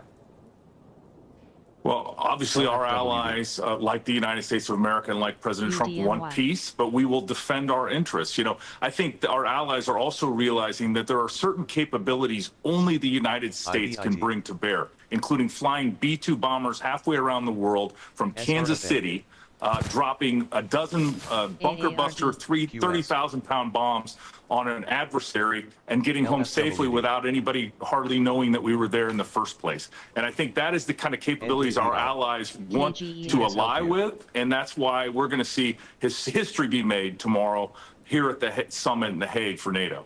Yeah, and the world is watching, but here at home and also in Israel, I would imagine, and in Iran, people are praying that this is going to hold. The Iranian people kind of caught in the middle. One last quick one on that. So the focus has been so much on the ceasefire today. The president has said, well, you know, the Iranian people are the ones who would have to bring about a regime change. Is there any conversation, anything happening around that topic with the Iranian people today? Yeah, we're waiting. You know, President Trump is clearly the one that's going to set U.S. policy on these terms. He's been very clear as to what he wants as a result of his, bombing of Iran over the weekend. And that is an end to their nuclear program and making sure that they never have a nuclear weapon. That was a very clear articulation. He then executed it flawlessly after giving the order. And I think, again, if I'm an adversary of the United States, I want peace. And if I am an ally, I want to make sure that I live up to all my commitments and be part of the umbrella of peace and prosperity the United States offers. Yeah, I wonder how China and Russia are looking at this. Any quick thought on that? Well, I mean, again, China and Russia should get in line with the rest of the free world, and they should want peace and prosperity as well. And so, I think the security challenges they present globally are a reason that we need to all make sure that we are strong, and that strength is what will ensure the peace. All right, let's move forth. And speaking of NATO and that Russia situation, Russia and Ukraine had wanted into NATO. We can get into that if we have time. But I want to start with what the president's objectives are.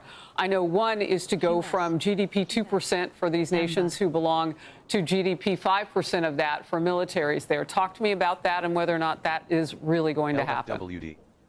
Yeah, Harris. Tomorrow we expect that all 32 NATO allies will agree to a new path. And that path, that commitment is going to be 5% of their GDP on defense. And, it is historic. It is probably one of the biggest foreign policy wins of this administration, of any administration. And then we're going to spend the time building out the capacity and the capabilities of the United States and especially our allies here in Europe so that they can take over the traditional defense of the European continent and allow the United States to address the challenges that we face globally from our adversaries. But at the same time, our allies want to be part of this alliance with the United States. And we at the same time need to address all of our security challenges. And so that's why we're looking for this commitment. That's why our allies are going to deliver this commitment, because it's not just about what the United States want. Ultimately, it's what they need as well. It's what their not only economies, but their societies demand. They want security, and they have to step up. For too long, Europe has been taking advantage of the American taxpayer to provide their traditional security here on the continent, and it's just that time is over. President Trump's been very clear about that, and this is the moment where they are finally going to commit to doing that. Presidents since Eisenhower have been telling Europe they need to take over their own security. And so President Trump has delivered that. But that's a familiar refrain, whether it's the nuclear program of Iran or so many other things. President Trump delivers what these promises that politicians of the past couldn't deliver. And just real quickly, Article 5 pulls us all in together. If one NATO member is attacked, then the United States comes forth. And from what everyone has seen across the world with what our U.S. military can do, remarkably, and what our president will do, back up his word with action. Do you stay in that agreement with Article 5, or does everybody learn to defend themselves? Like, what is the metric on that?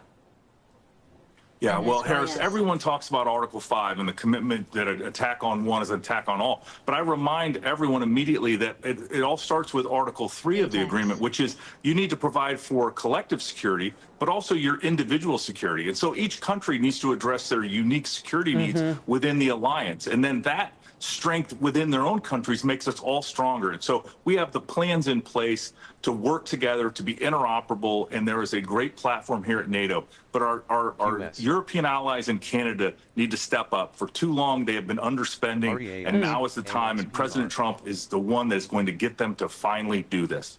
U.S. Ambassador to NATO, Matt Whitaker, thank you very much. An important day. Appreciate your time. Thank you, Harris. Absolutely. Hey, everyone. I'm Emily Campagno. Catch NKTR. SRFM. ATEX. Watch the spread. NSPR. NKTR.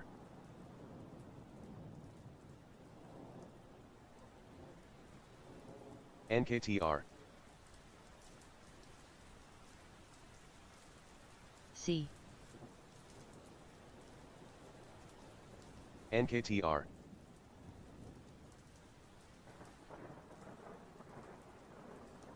NKTR. NKTR.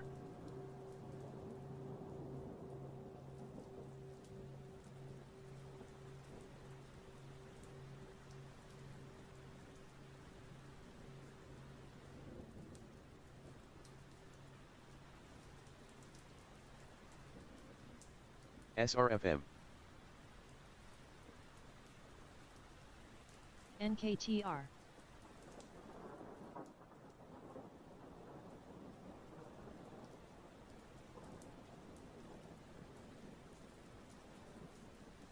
QS. QS. HUD.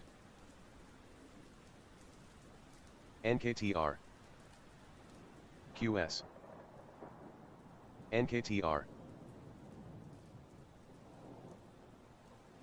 NKTR. NKTR.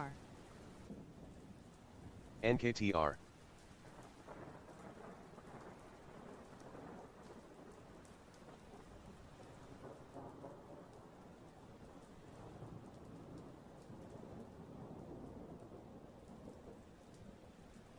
GNS.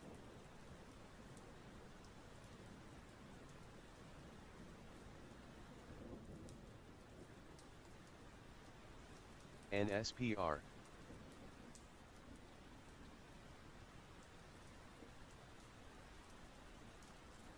NKTR. CUE. NKTR. NKTR. NKTR.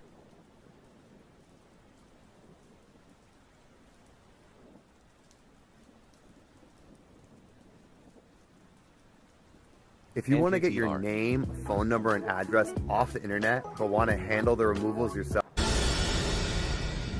As the White House works to broker peace, new reporting warns that more than 1,500 radical activist groups, many with ties to Iran, are mobilizing here at home in the wake of the president's strike on Iran.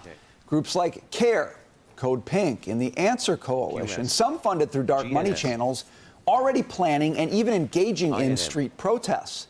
And now the White House says that thousands of Iranian nationals have crossed into the country illegally under the Biden administration. Their whereabouts? Completely unknown. Jackie, you've talked a little bit about some of the fears of who came across the border, what they might be up to. You know, and it could be very violent, but it could also be part of these web of protests, some that do get violent, of course, but that are supposed to look like the American people rising up in opposition to Trump and his warmongering policies.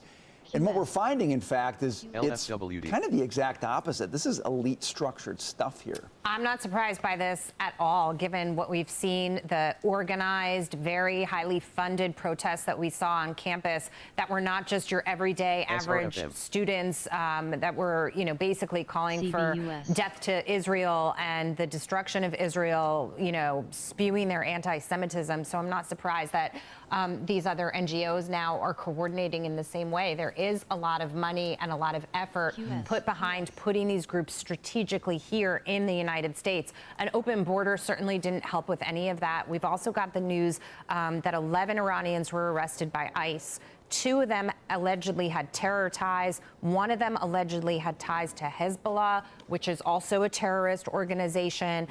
Many of them, they went down the list, had committed crimes in this country and served time or were serving time. Many of them were ordered to already be ejected from the country, but the Biden administration just never followed up with it. And that is what happens here, and that is why it's dangerous. So I think that you know, people have a right to think about that, to look at what's happening and realize it's not happening in a vacuum. It's very structured, it's very organized, and it's happening for a reason, which is to bring that narrative over onto our soil here and potentially danger with it.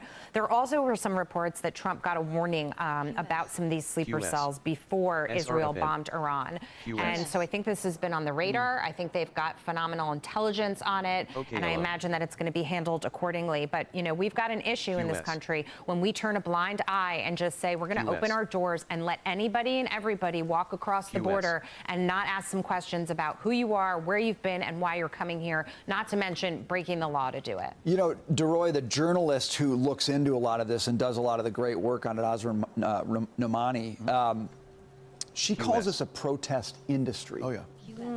And, you know, it's facilitated by a tax code that gives an advantage to nonprofit NGO organizations like this. I kind of wonder, this does not seem particularly charitable to me. I wonder, do you think Congress ought to spend some time looking at the tax code and the nonprofit tax code in particular and how it overlaps with what some of these groups are doing? I think it's a very good idea. You know, for years and years, people, conservatives have talked about the idea of defunding the left. And a lot of what the left gets is taxpayer money. Money from all sorts of U.S. government agencies and probably state and local agencies to engage in all kinds of chaos. To underscore some of what Jackie said, that this is organized and structured, one of the tells here is that you look at the protest signs, and they're almost never handwritten with crayons or Sharpies. They're printed, they're beautiful, they're all the same signs, coast to coast. How does that happen? Is that an accident? I don't think so. This stuff is very organized and coordinated. And what really scares me is how the left we've really seen this over the last few years and very much the last couple of months. They're not just saying, hey, let's be nice to the poor people. Let's, you know, be charitable with folks who are vulnerable, what have you. You're seeing them increasingly violent. You've seen the chaos in Los Angeles with the burning Waymos just a couple weeks ago, the attacks on Tesla facilities and Tesla vehicles, Tesla owners. The 2 Israeli diplomats murdered in Washington, D.C. a couple weeks ago. Just on the subway, just below our building a couple days ago, I saw a guy wearing a T-shirt. T-shirt said Luigi Mangione 2028. Yeah. Okay, the guy who killed the CEO of, allegedly killed the CEO of United Healthcare, okay, now being touted as a presidential candidate rather than excoriated as a horrible human being. The left in this country is increasingly violent, increasingly unhinged, and I do fear that they may see this as defending the Ayatollah as their great new cause. Dagan, one of the people who helps Nomani with her research wrote this: the very people bankrolling and leading these so-called grassroots movements are the crowned royalty of the nonprofit world, sitting in their air-conditioned offices, collecting 6-figure salaries while encouraging the common folk to torch their own cities in the name of saving democracy. It's manufactured chaos sold as revolution. It's an anti-American hate cult. A lot of these people indoctrinated on college campuses, and this is their job that they then go out and do for a living. And you can see it. And I brought this up, the 2 individuals who were marching in Lower Manhattan for peace.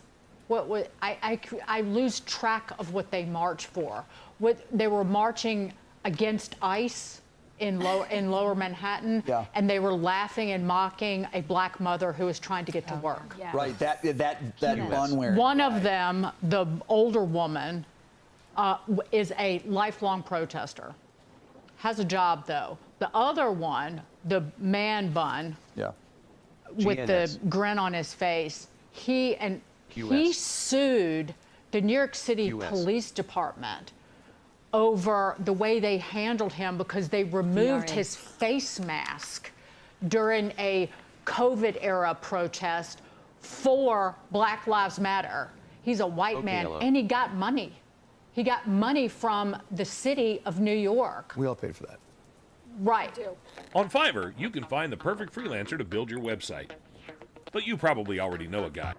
To respond to any further threats or violation.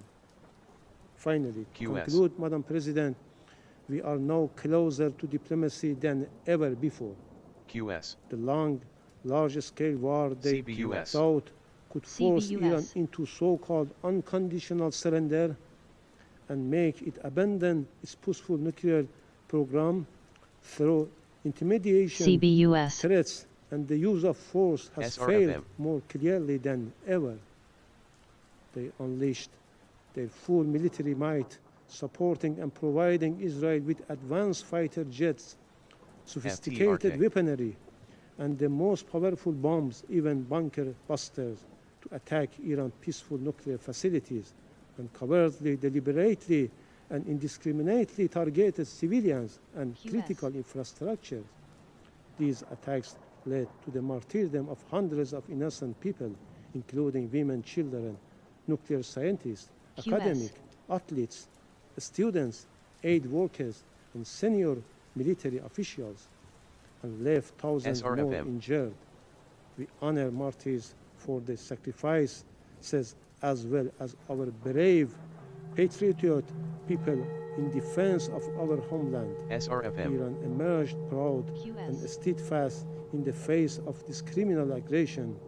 This proves one simple truth more clearly than ever: diplomacy and dialogue are the only path to resolving the unnecessary crisis over Iran's peaceful program. CBUS. I thank the representative of the Islamic Republic of Iran for his statement, and I give the floor now to the representative of Germany. CBUS. Madam President, I would like to thank Undersecretary General of the Security Council Resolution 2231 was intended to promote peaceful solution and strengthen Ambassador Jubogar and his defense under the UN Charter. Nothing in the IAEA statute prevents states from taking legitimate steps for their own or collective self-defense. Thank you. I thank the representative of the United States for her statement, and I now give the floor to the representative of the Islamic Republic of Iran. TSLQ. The compassionate and merciful. Thank you, Madam President, for convening this meeting. CBUS. Today is International Women's Day in Diplomacy. Let me begin by congratulating you and all women diplomats on this occasion. I also congratulate you on your successful leadership of the Council thus far in June. And I commend your tireless efforts in convening emergency meeting to draw the Security Council attention to the aggression by Israel and the United States against my country and their blatant violation. I wish to sincerely thank our brotherly and friendly nation, the State of Qatar, for its sincere and diplomatic efforts to help end Israeli aggression, establish a ceasefire, and prevent a further escalation of regional tensions that threaten peace and stability in the region. We thank Under-Secretary General Ms. DiCarlo for her briefing. We take note of the Secretary General's report. We echo ourselves with the Secretary General's call for a diplomatic solution in his report, as well as with the USG in her today's briefing. We welcome Slovenia as facilitator of Resolution 2231 and appreciate Ambassador Jubogar and his team for preparing the report and today's briefing. We take note of the statement made by the Ambassador Lambrinidis, head of delegation of the European Union in the capacity of the coordinator of GCPOA. Madam President, first and foremost, I wish to express my strong objection to the participation of the delegation of the Israeli regime in this meeting. Legally and procedurally, Israel has no standing to take part in this meeting. This regime has no connection to the agenda of the meeting, no resolution 2231 or the JCPOA. The participants to the JCPOA, as mentioned in resolution 2231, are clearly defined, and the Council's practice in convening meeting under this agenda item has always been limited to the JCPOA participants. Madam President, this meeting is the final Security Council briefing on Resolution 2231 before its expiration in October 2025. CBUS. In this context, I would like to make following points. First, the U.S. unilateral withdrawal from the JCPOA in 2018, it then imposed illegal extraterritorial sanctions violating UN Security Council Resolution 2231. Iran has honored its commitment in confront the United States with the full support from the UK, France, and Germany has repeatedly violated both the spirit and letter of the JCPOA, as well as Resolution 2231. CUE. The root causes of the current situation are simple and clear. Therefore, they are not in a position to accuse Iran of non-compliance. Second, today's meeting takes place as my country faces an unprovoked military aggression that blatantly violates international law, the UN Charter, the Statute of the IAEA, the General Conference Resolution, and Resolution 2231. This Resolution 2231 calls on all UN member states to avoid actions that undermine the resolution and the JCPOA. However, with the full US support, Israel has targeted Iran's peaceful nuclear facilities, civilians, and civilian infrastructure. Israel falsely justified these attacks on Iran's peaceful nuclear program as an imminent threat. This claim is baseless and has no legal base. In reality, Israel, the region's only undeclared nuclear armed entity and non-party to NPT, refused IAEA inspections and monitoring, while Iran complies with the NPT and has subjected its nuclear program to the most rigorous IAEA monitoring. The breach of Resolution 2231 and international law is not limited to Israel. The United States, a permanent council member responsible for upholding its resolution, also attacked Iran nuclear facilities under IAEA safeguard. Third, it is profoundly troubling that even after a decade of Resolution 2231, Iran's fully monitored peaceful nuclear program has been repeatedly targeted by Israel and the United States. These illegal actions set a dangerous precedent, undermine the non-proliferation regime, and damage the credibility of the Security Council. Resolution 2231 was intended to promote peaceful solution and strengthen the Council's role in preventing unnecessary crises.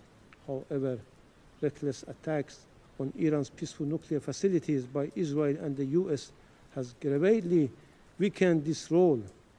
It is disappointing that the Council failed to condemn these illegal attacks, despite a strong request by Resolution 487, which prohibits such illegal acts.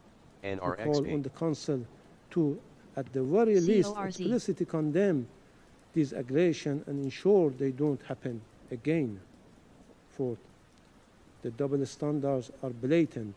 While the US, the UK, France maintain massive nuclear arsenals and overlook Israeli undeclared stockpiles, they baselessly claim Iran's peaceful program threatens international peace and security.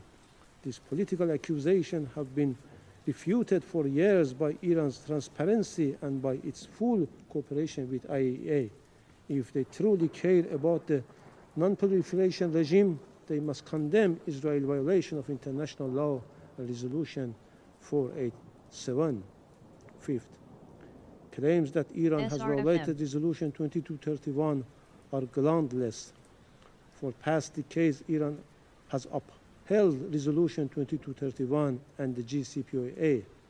Our remedial measures have been fully consistent with these two instruments, meant only to restore balance and encourage all parties to return to their commitment.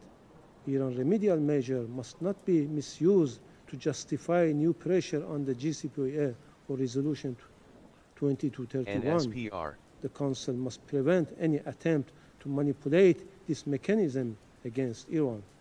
Sixth, Resolution 2231 must conclude on a schedule, and Iran reject any attempt to revive expired provisions under any pretext. Unfortunately, European JCPOA participants have failed to meet their obligation. Even worse, they falsely assert that Iran is close to acquiring nuclear weapons, a falsehood unsupported by credible evidence. Our peaceful program under strict IAEA verification cannot be denied. Find your part. Get set. Go. ShopGranger.com for the product you need. This aggression and the unconstructive behavior of the European parties, Iran remain committed to diplomacy and peaceful dispute resolution. Resolution 2231 proved that diplomacy can and must resolve differences. Seventh, Iran continues to believe a diplomatic resolution to nuclear and sanction issue is possible. Our commitment is evident through our full implementation of JCPOA and Resolution 2231. But if the other parties truly want a resolution, they must respect Iran's right and stop undermining diplomacy. 8. Iran never initiated this war. Once the aggressors stopped their attacks, Iran stopped its lawful military response as well. Nevertheless, Iran will not overlook the deceit and double standards. Our brave armed forces remain fully prepared SRFM. to respond to any further threats or violation. NRXP. Finally, to conclude, Madam President, we are now closer to diplomacy than ever before. The long, large-scale war they thought could force Iran into so-called unconditional surrender and make it abandon its peaceful nuclear program through intimidation, threats, and the use of force has failed more clearly than ever. SRFM. They unleashed their full military might, supporting and providing Israel with advanced fighter jets, sophisticated weaponry, and the most powerful bombs, even bunker busters, to attack Iran's peaceful nuclear facilities, and covertly, deliberately, and indiscriminately targeted civilians and critical infrastructures. These attacks led to the martyrdom of hundreds of innocent people, including women, children, nuclear scientists, academics, NRXP. athletes, students, aid workers, and senior military officials. And left thousands more in jail. CBUS. We honor martyrs for their sacrifices as well as our brave, patriotic people in defense of our homeland. Iran emerged proud and steadfast in the face of this criminal aggression. This proves one simple truth more clearly than ever. Diplomacy and dialogue are the only path to resolving the unnecessary crisis over Iran's peaceful program. I thank you. I thank the representative of the Islamic Republic of Iran for his statement, and I give the floor now to the representative of Germany. Every deadline, but so far it has failed. The regime in Tehran never had any intention of complying. Colleagues, you know who you are dealing with. You are not engaging with a regime that negotiates in good faith. You are dealing with the masters of lies, deceit, and delay. You have seen how they respond to your usual approach. So I urge you, take a different approach. Israel has done its part. The United States has done its part. Now the world must do its part. Thank you, Madam President. I thank the representative of Israel for his statement. SRFM. There are no more names inscribed on the list of speakers. The meeting is adjourned.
FTRK.